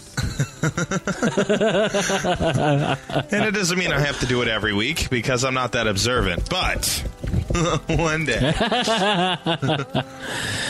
Derek, I had a pretty interesting article today. NAMM is honoring the year's best commercials, which featured music. Now, I thought this was interesting because I didn't realize that they had their own awards show for commercial music. But I thought it was cool because you and I have dabbled in this type of business before. Making jingles, using instruments and musical slogans to attract an audience to a particular product. But I have the list of products that are being honored in this year's awards for the best commercial music, and I thought we could run through those real quick. Okay, do it. The first one, Old Spice, Muscle Music. I love that song. This is one that has that guy. He's sitting in the weightlifting chair, and his pectorals are flexing, and he's saying muscle, muscle, muscle, muscle. And the underlying rock music, apparently created by Whedon and Kennedy, is what's being awarded. But why not? You know what I'm saying? I mean, it seems like that's a good, that's some good music. Yeah, absolutely. But get ready because it gets better. United Healthcare / AARP has a song called "Playing for Keeps." I don't know what that song is, but apparently it was good. Yeah. All right. Hold on, there's another one from Whedon and Kennedy. They did it for Target. It's called Music Teacher, and it's just got a guy sitting at a keyboard playing a lick on the keyboard. Huh. Yeah. Who would have thought? See, it's so easy to make money, Derek. You didn't even realize it. I'm just so terrible at making money. That's my problem. If only you could make really crappy music. I know. God, if I would just be stupid for 5 minutes and just write nothing but, flatulence bag songs and things like that, I'd be amazing. I know. People would buy flatulence bags all day long. I know. It's true. God. Well, Chase Freedom joined the nominees group with Footloose. Oh, yeah. I know that one. It's like, it's all in black and white, and they got the blue card, and he's jumping around, dancing to that song with different lyrics. Yeah. Well, apparently that's one of them. Volkswagen has a commercial with a song called Fast V Fast. Huh. Yeah, I don't know what that one is. There's two more here. Coca-Cola's got one, Guitar Hero, which, did you see recently Coca-Cola has come out with an article saying that, or they've come out with an article saying that Coca-Cola could be the reason for some of the obesity problems? I heard they were going to say that Coca-Cola wasn't going to. They're going to be like, listen, soda isn't the only thing that gets you fat. Yeah. Eating a lot of food gets you fat. Not exercising definitely makes you fat. So Coca-Cola, we care about people. Plus, we sell Coke Zero, so suck it. I think that's what their approach is. Yeah, I mean, if you choose to sit around on the couch and eat popcorn and drink Coke and eat burgers all at the same time and never do anything, that's your decision. Absolutely. It's not Coke's fault. Yeah, absolutely. Yeah. Finally, I don't know if you've seen this commercial, but I think this should be the one out of this list that actually wins. Chevy Sonic is the car commercial. OK Go is doing the commercial, and it's called the song's called "Let's Do This." Mm-hmm. But anyway, they're driving down a dirt road in a car, and the mirror is striking. There's a whole line of pianos along beside the car, and the mirror of the car is striking the pianos as it's going in different places and creating the song. So it's pretty cool. I don't know if you've seen that, but that's worth checking out. Okay. But you can go to youtube.com and check out the NAMM Excellence Award for Music and Advertising, and that's where you can see these songs. So if you're interested, check it out. Yeah. Well, I'll do that right when I get done doing this 3-hour show. Thanks, Nick. Yeah, you're welcome, Derek. It's what I do, Yeah. I mean, I don't want you to get bored here. No, never. Never bored. Ever in my life. Derek, are you an Elton John fan?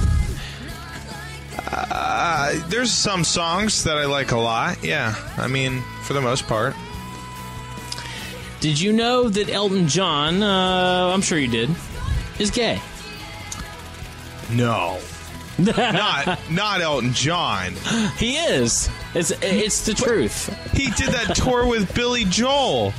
Oh, he did. He did. And in fact, I think he wore a Godzilla mask during one of those tours. Oh, man, that's awesome. Did you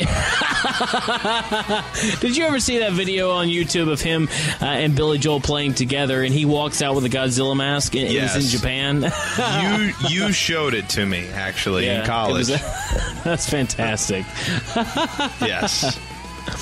Can you imagine being a big enough personality to be able to walk out onto a Tokyo stage and joke about something that destroyed their entire civilization? Let's say the atom bomb. Well, I mean, well, if he was wearing a giant atom bomb costume, yeah, that makes sense. But he was Godzilla. I mean, come on. Like, that's what they looked forward to, Godzilla destroying their cities. Truthfully. Well, it turns out that Elton John and his, I guess, husband now, David Furnish, they have one child already, but they're having a second child. Woo! In fact, they say they are overwhelmed with happiness at the birth of Elijah Joseph Daniel Furnish John. How would you like to have that name? I wouldn't. Now, I wonder, his name's Elijah Joseph Daniel. Is this like a grouping of all of the names in Elton John's songs that he liked the most, or what? I don't know. I wonder if he'll be a prodigy on the piano as well. In fact, I wonder if their 2-year-old Zachary Jackson Levon Furnish John would potentially be a prodigy as well. I guess we'll find out. In fact, I don't think so, because what? I mean, did they use their DNA or what? They had a surrogate mother, so I don't know how this works. You're the one with the article, Nick. I have no idea. It's a short article, Derek. I really don't know. Maybe you should start doing your research a little more in depth. Elton John, 65 years old. I thought he was older than that, to be honest with you. But I'm going to tell you, since this article has came out in the past couple of years, I've noticed that he doesn't seem to be as old now when you see him on stage or perhaps in interviews as he did, so let's say, about 3 or 4 years ago. So good job, Elton, staying healthy. Woo! Oh, man. Wow. So, I don't know. Yes.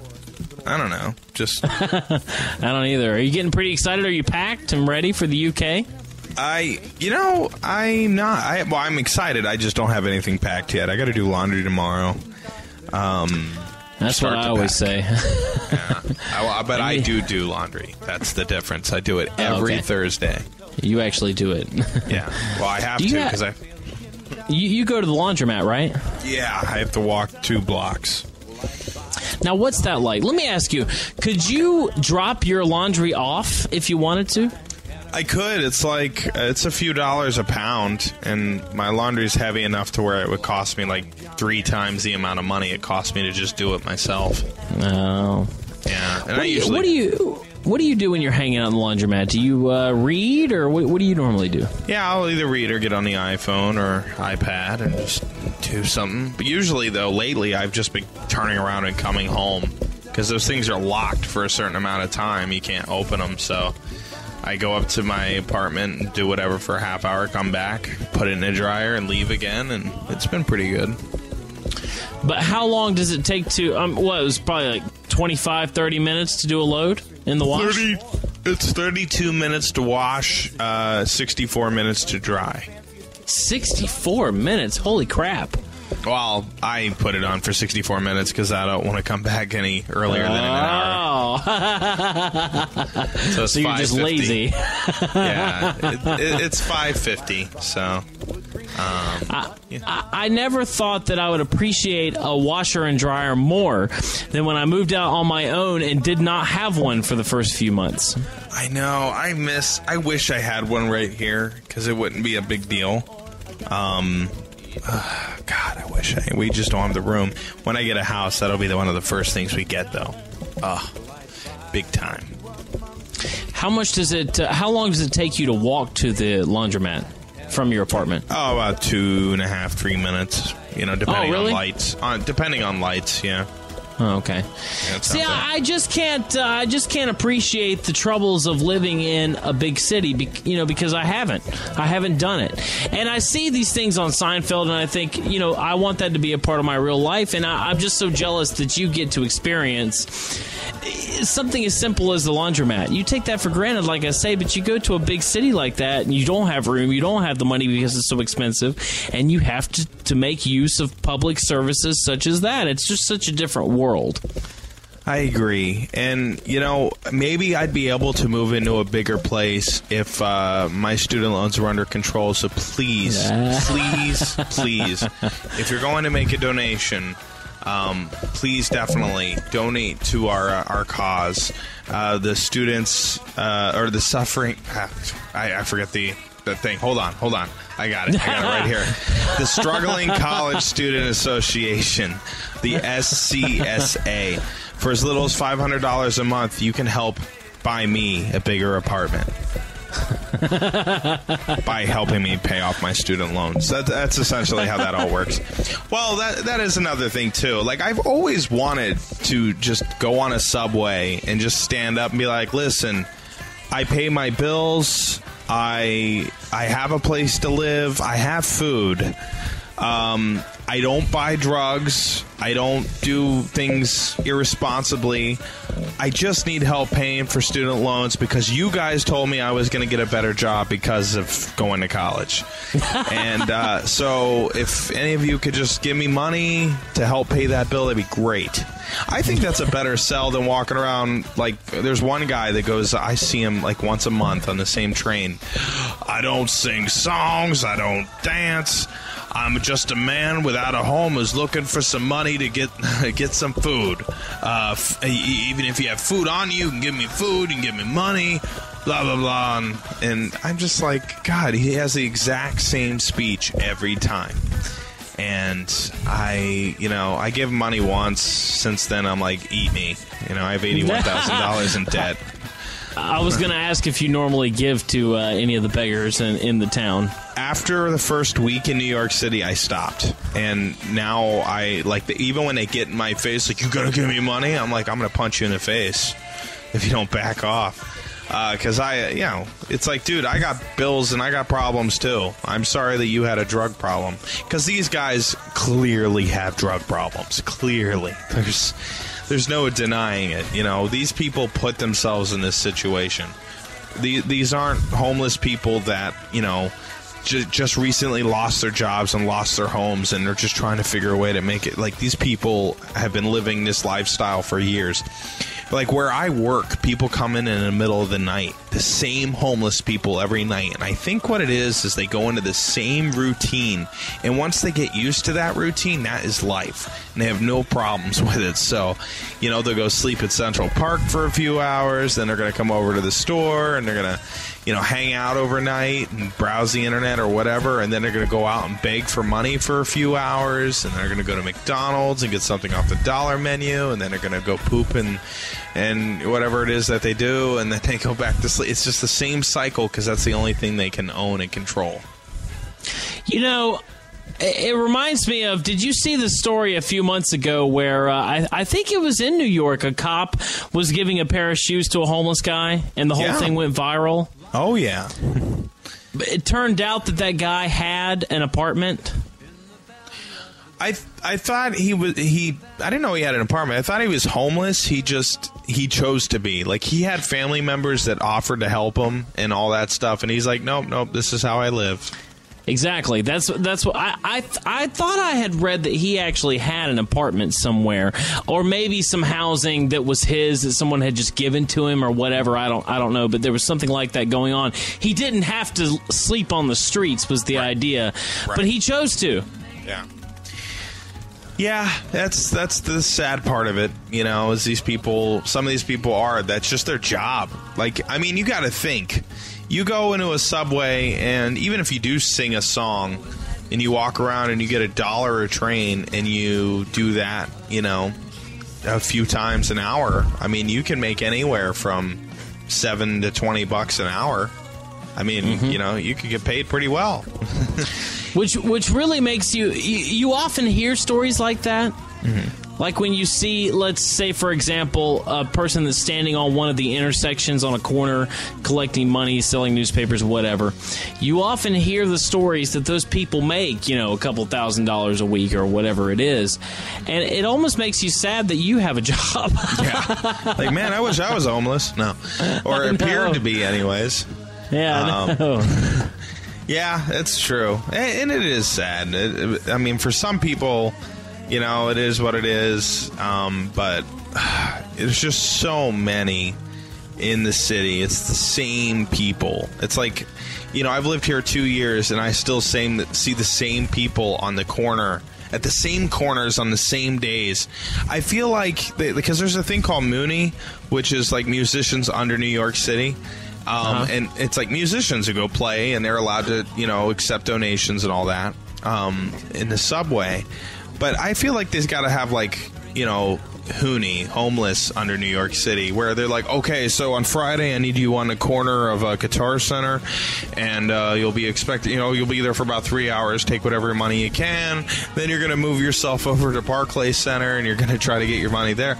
Like, I feel like there's just this huge underground where you just are able to essentially accept tips for being poor or homeless. Yeah, and the thing is, if you're making that much money a week, these people, even though they beg, they're bound to be pulling in some money. You always see money in their buckets. Yeah. So it makes you wonder, do they have an apartment as nice as what we have? I mean, if they're legitimately pulling in a couple of $1,000s every couple of weeks, that's more money than I make. Mm-hmm. No, it's true. Because, well... you were never really good at your job anyways, so... Yeah, I know. They're really good at being homeless, Nick. See, they committed themselves. If only I would move to New York and sleep on the subway, maybe I could make that much money, too. That's true. Hey, Nick, if you ever want a job, I'm telling you, my wife, she tells me all the time that she wants you to come up here. She's like, God, I will hire him in a heartbeat. He will sell and we'll promote him and blah, blah, blah. So, there you go. Well, I'm keeping it on the back burner. I can't lie here. I know. Now, your wife works for a company much like that of The Office, right? On the TV show? Well, they sell magazines to... or they go around to local restaurants, and then they make a huge magazine of all the menus in a local area, and then they distribute that. So, in that area. Where is her office? Is that also located in Manhattan? Actually, it's in Brighton Beach. Okay, so it's like Russian town.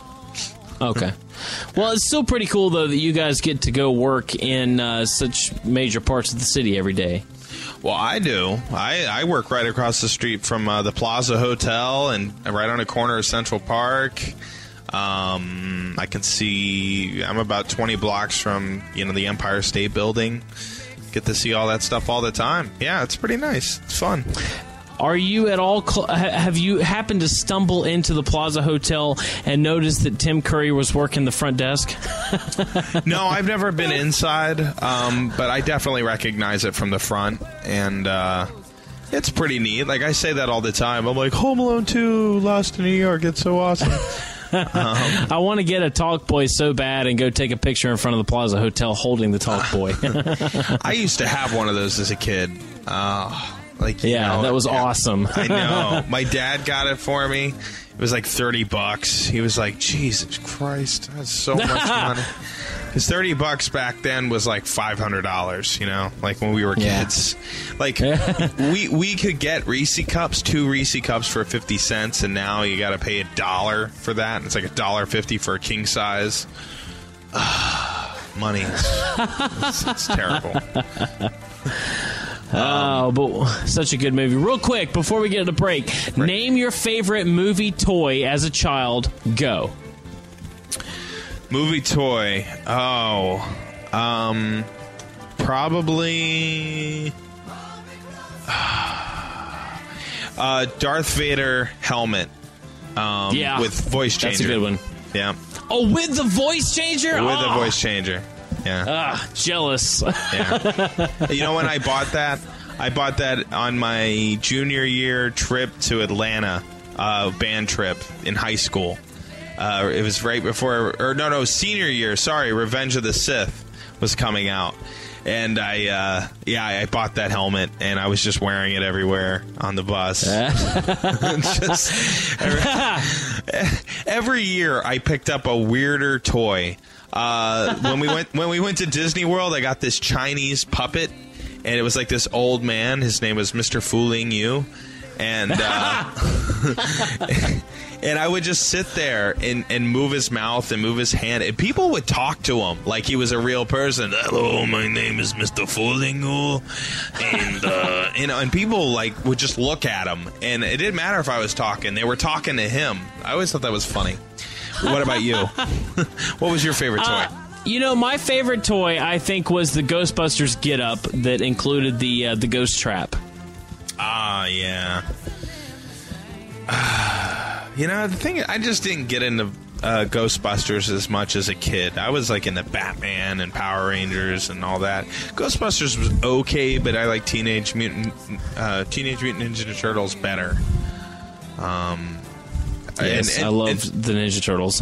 What was the one toy that you always wanted but you can never get? The one toy. You know what? This is a little abstract, but I'm going to go with the Lego Millennium Falcon. I asked for that for years on end, and I never got it. For me, it was the more expensive Silver Shredder. When I was a kid, remember they had the purple animated version one that you could get everywhere, but then there was like the big metal guy, and that one was always sold out because everybody wanted it. Yeah, never got it. That was the one, huh? That was it. That was like your weenie whistle from the Santa Claus movie. Yes. Yep, that was it. Yeah, what a terrible whistle. If that's the whistle I wanted, I would have been mad. This is so stupid. Oh, goodness. Ladies and gentlemen, we've come to the end of our 5th segment. We have one left to go. And we're so glad you've decided to stick around. I'm Nick O'Kelly. You're listening to The Echo Radio Show right here on KineticHiFi.com. Also, as well now on Spreaker.com. So check us out on there. Derek Daisy with me as always. Mm-hmm. And we're going to take one final commercial break, and we'll be back right after this.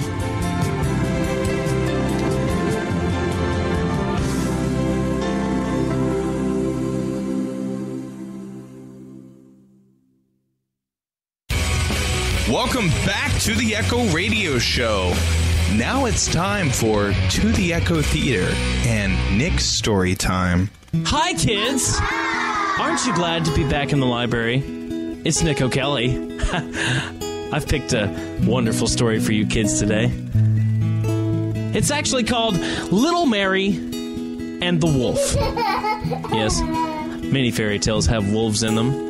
Most of them happy wolves, some of them jealous. This one's maniacal and flesh-eating. But we're going to get right down into it.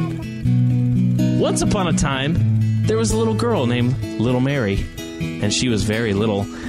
In fact, she was so little that many of the kids would play and call her names like Little Fairy and Hey, you midget, and Why don't you keep it in the circus? And things like, why does your mother dress you like that? You look like a crazy person. But little Mary would do her best to keep her confidence. One day after school, because often she walked by herself, she decided, you know what? This life has come to be a little bit too much for me. I'm just going to take a walk through the woods and hope that a bear eats my head. Maybe it will. Maybe it won't. Maybe I'll just get home, but that's what little Mary wanted to do. So kids, you see, this particular day, little Mary walked through the woods, and there was a very hungry wolf. His name was Joseph. You see, Joseph had problems of his own. In fact, his wife had left him. His kids had eaten her body because they found her one day in the woods and said, Mother, why did you leave us? Daddy buys us food and all you do is leave? And then they ate her. But that's what wolves do. They eat each other. So little Mary was walking through the woods, and Joseph saw her, and he thought, Fresh meat! I shall eat this, little Mary! I don't know how he found out her name, kids, but somehow. Anyway. So he starts following little Mary, and he walks up to her and says, Little Mary, let me ask you a question. Why do you wear that cape around your shoulders? And she says, well, because it's so cold out here. He says, why don't you jump in my mouth, and then I can warm you up by eating your flesh? Little Mary was disconcerted by this, and she wasn't sure what to do. She thought, should I jump in his mouth with those ravaging teeth? Or should I continue on to Grandma's house? I know she has cookies waiting. Those would be just as warm as his mouth. But perhaps it would be nice if he chomped on my liver for a while.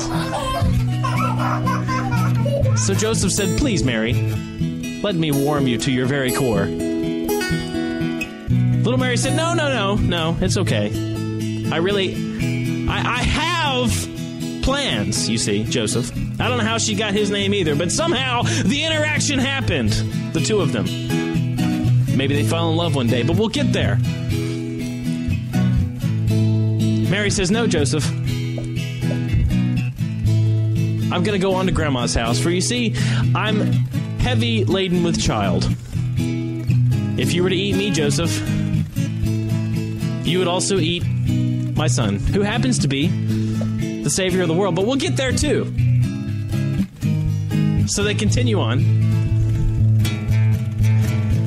Joseph continuing to follow. And as Grandma's house came into view, Grandma came out. Joseph, running on ahead, attacks Grandma, ate her head, her face, her intestines. Gobbled her whole, in fact. Kids, can you imagine? Well, actually, little Mary was very sad to see this. I mean, she was old. She's a grandma. Right? She's gonna die eventually. And this wolf, what's his deal? But I digress.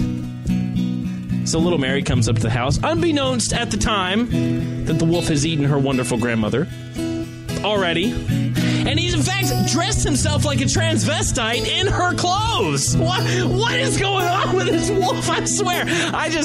Oh goodness, Joseph. You kill me every time. So Mary knocks. Grandmother, I'm here to have your cookies. It's so cold out here. Now, I don't really understand why the cookies were the sorts of warmth for little Mary. It seems like the jacket itself, that would be the thing, right?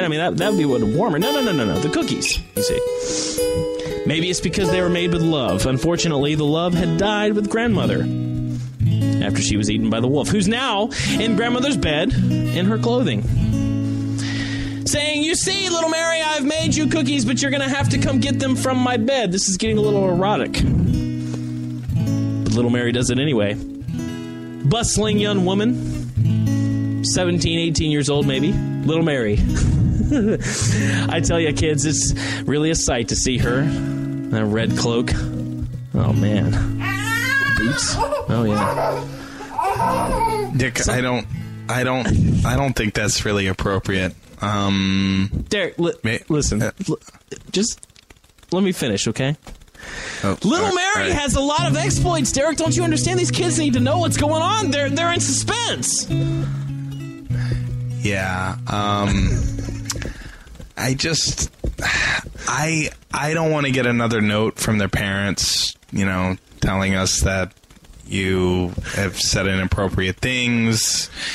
It cost a lot of money to get out of that court order last time. Are you suggesting that court order was my fault? Because let me tell you, okay, and all you, in fact, kids, let me tell you, your parents, all right, they don't need to know about the story time here, In fact, if one more of your parents come around here asking me why I'm telling you all these stories, listen, I'm just trying to share my knowledge. You guys are ratting me out. The library's going to shut down. This is all built on my money. That's right. All these books. I don't even remember where I was. Little Mary, you know what? She just ends up dying. Okay, Nick, we're gonna. All right, kids, we're gonna end that right now. Okay, so. No, wait.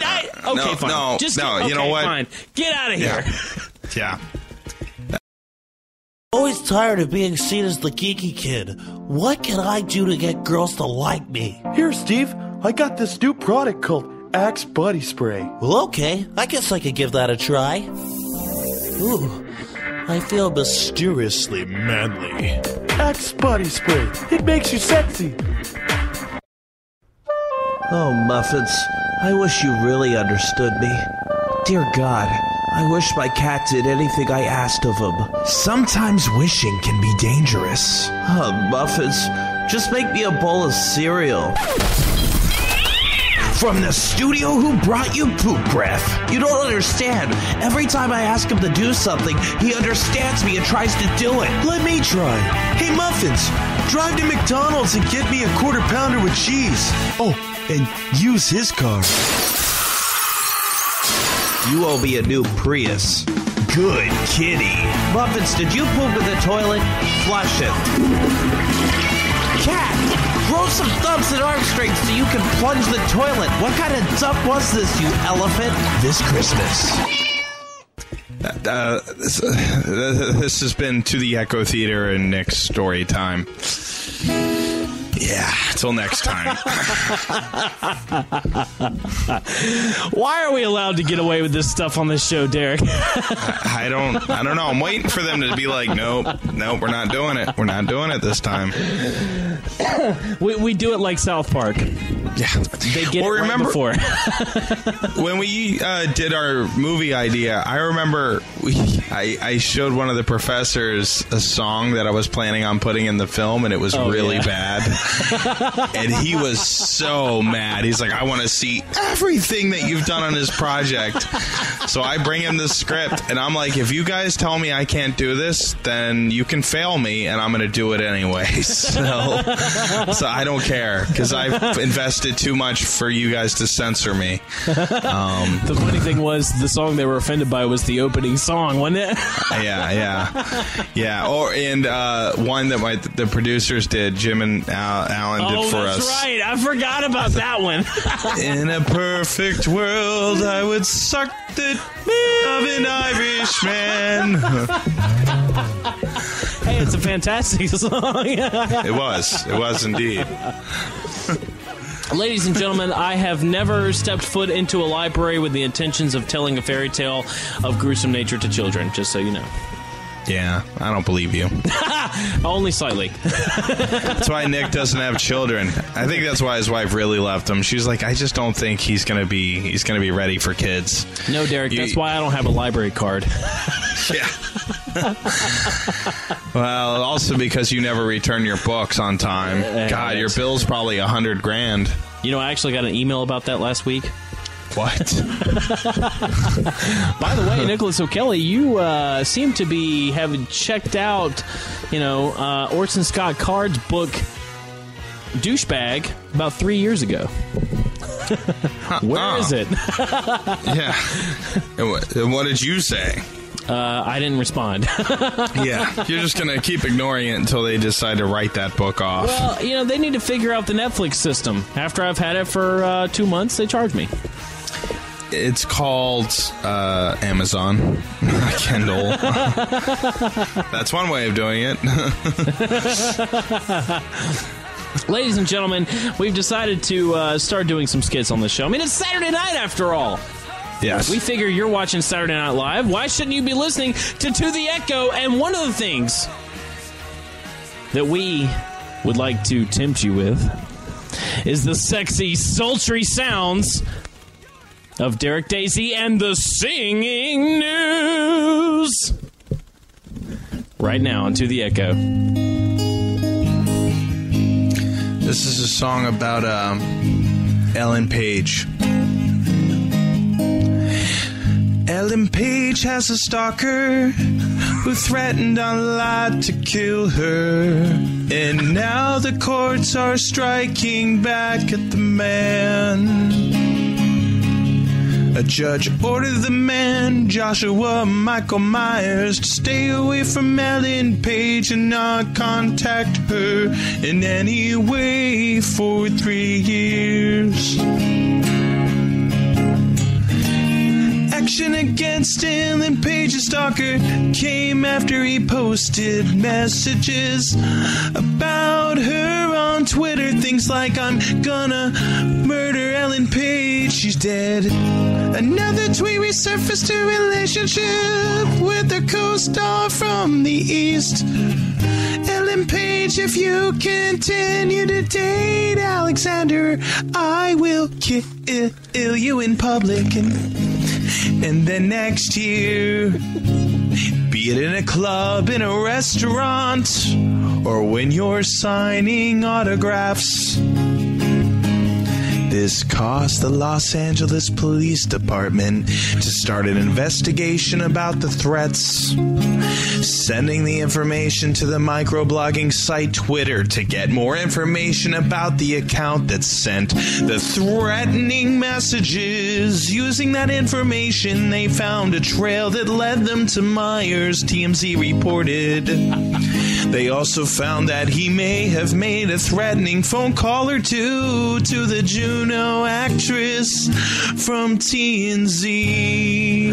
According to the LAPD, the threats also coincided with a creepy telephone call received by the nonprofit that organizes the LA Film Festival, where Ellen's new movie, To Rome with Love, premiered on June 14th.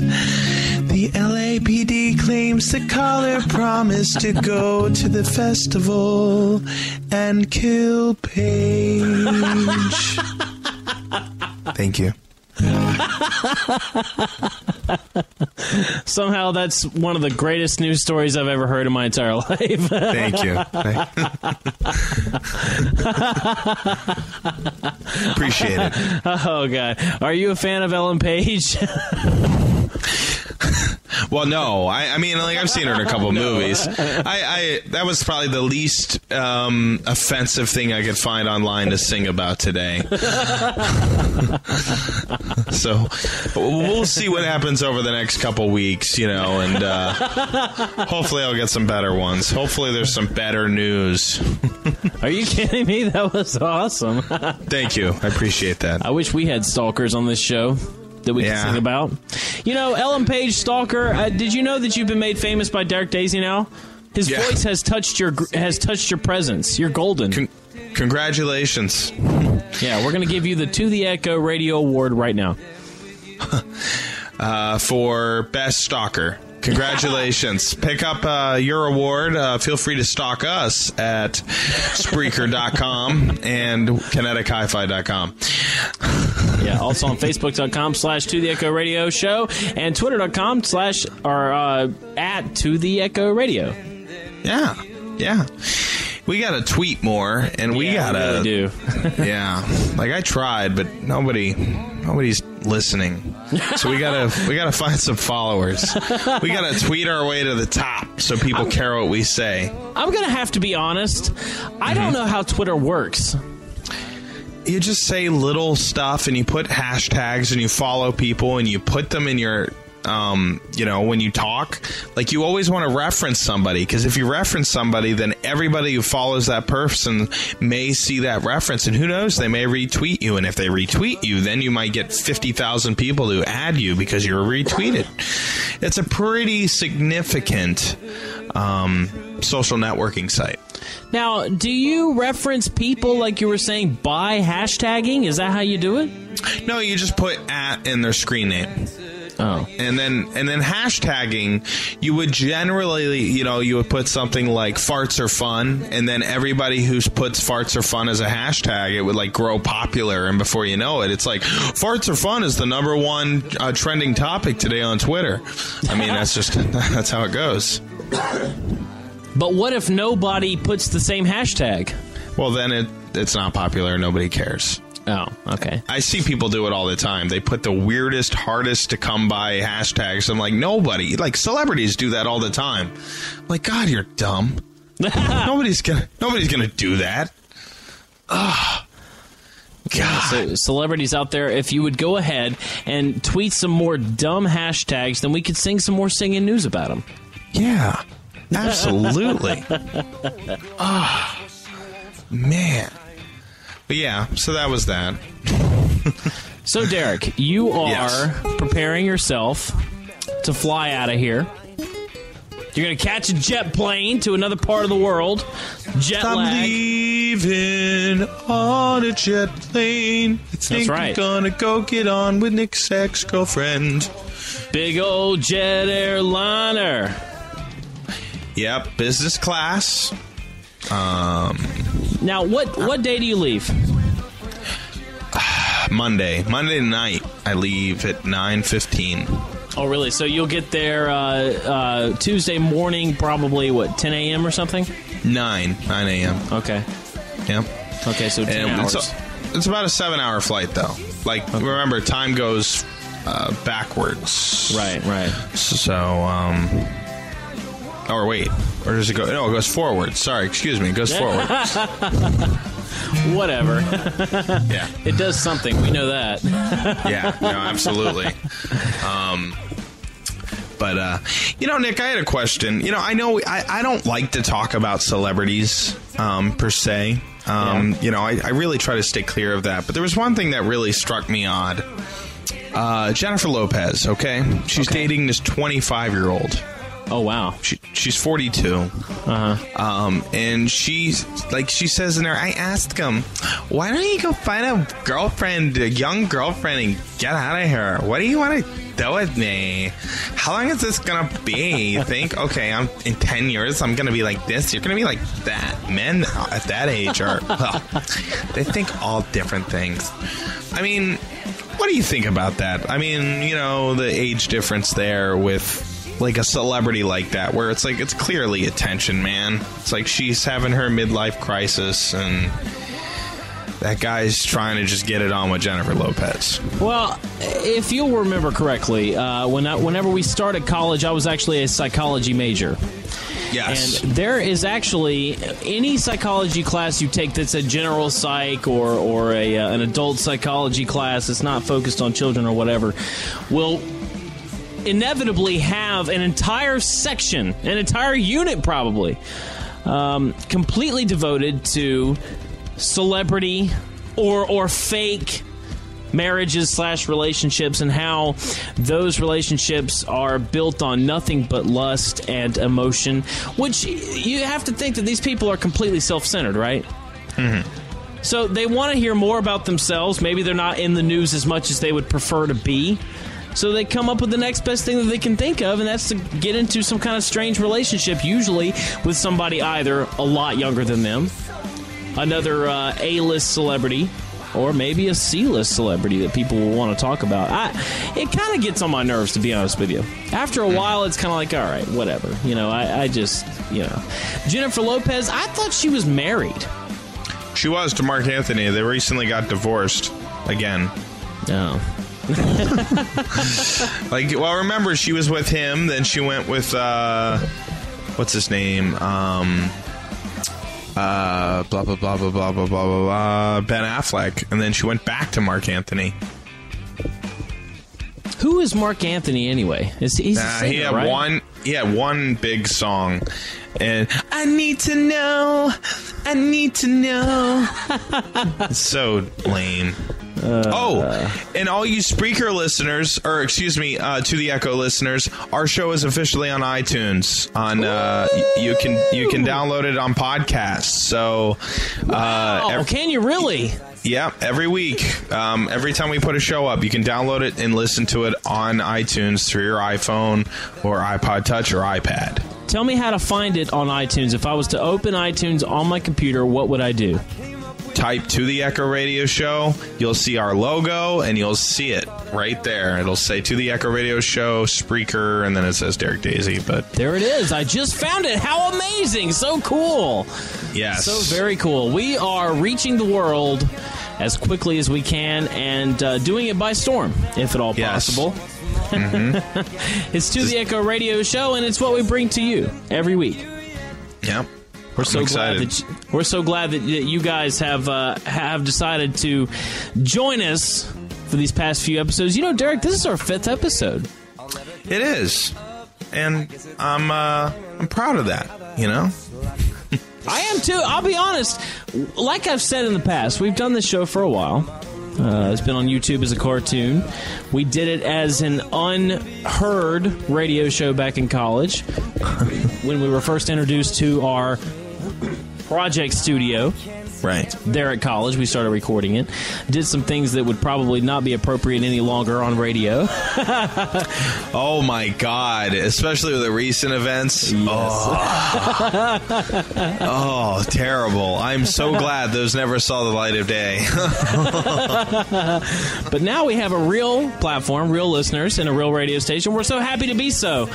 And it's right here on KineticHiFi.com, at Spreaker.com, and now on iTunes as well.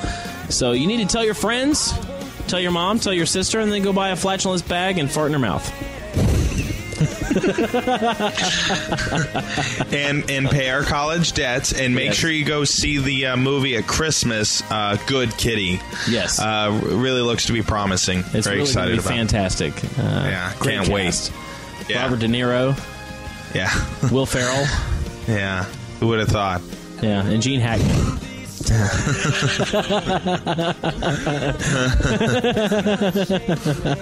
It's very good. Well, now we've hit the time in the show where we do Nick O'Kelly suggestions for the mind. You know, Derek, sometimes, whenever I find that I've run out of fuel, it's generally a good idea to go refill my tank with gasoline. Some would say, why don't you use diesel? And I would say to that person, because you're an idiot. My car takes gasoline. So generally what I do in that situation is I leave my house very early in the morning because I'm on my way to work and I'm already late.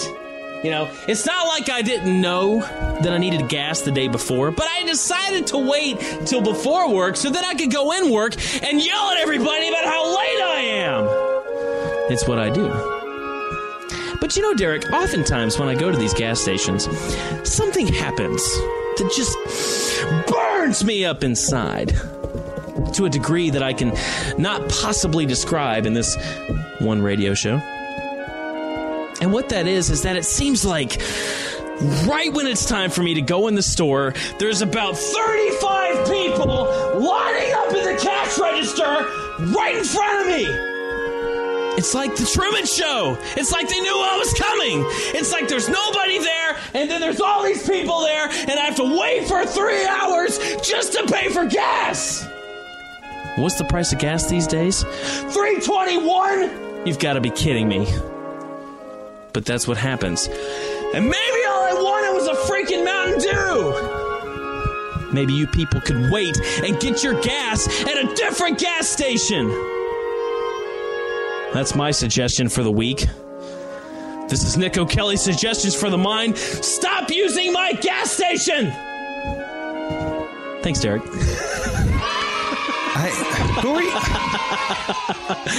Who are these suggestions for, Nick? They're for all the people that get on my nerves throughout the week. Okay, cool. Just wanted to be sure. It's what I do. That's cool. I just wanted to make sure. How much time and preparation goes into these suggestions? I have no idea. You don't want to know. I feel underprepared with my own thing. Truth be told. Oh, ladies and gentlemen, you have found yourself at the end of the 5th episode of To the Echo Radio Show. We're so happy to have made it to that landmark, number 5. Yeah. And next week, Derek's taking the week off. Yeah. Sorry, I just couldn't take it anymore. I just had to get the hell out of here. I'm leaving on a jet plane. It's Derek Daisy. That's where he's going, to the UK, and we wish him well. We'll miss you, Derek. I really appreciate that. It means a lot. But we'll get a nice week off. Now, be sure to tune in, though. We're not giving you an excuse to not listen to us ramble on. We're going to make a best-of show, and that's what we want you to hear next Saturday night right here on KineticHiFi.com from 8 to 11 p.m. It's all a part of the Weekend Warrior package. Myself, Derek Daisy. Bucky Bird, Drew Howard. You can check out all the programming on ConnectHiFi.com. We're glad that you've decided to be a part of it. But tonight, it's been To The Echo Radio Show, and we'll be back in 2 weeks, I hope. Right, Derek? Yes. I'm actually looking forward to it. So everybody cross your fingers as Derek crosses the Atlantic. Mm-hmm. For if my plane crashes, there is no insurance money for Nick, so... Wait a minute. What? Yeah. That was not the understanding, producer! Yeah, we're going to get that contract changed right now. Yeah, well, I'm not signing anything. I'm out. Derek, do you want me to be poor the rest of my life? Yes. Always. Well, we appreciate you hanging around at To The Echo Radio Show. Had a lot of fun. It's been a great show. Did you have a good time, Derek? Yeah, all right, yeah, sure. It was okay. It was whatever. Yeah. I have decent days with you. So we'll see you again for the best of next Saturday night from 8 to 11, and then the week after that, another live show. It's To The Echo Radio Show. I'm Nick O'Kelly. That's Derek Daisy. I'm Derek Daisy. Goodbye. Have a great night. We'll see you then.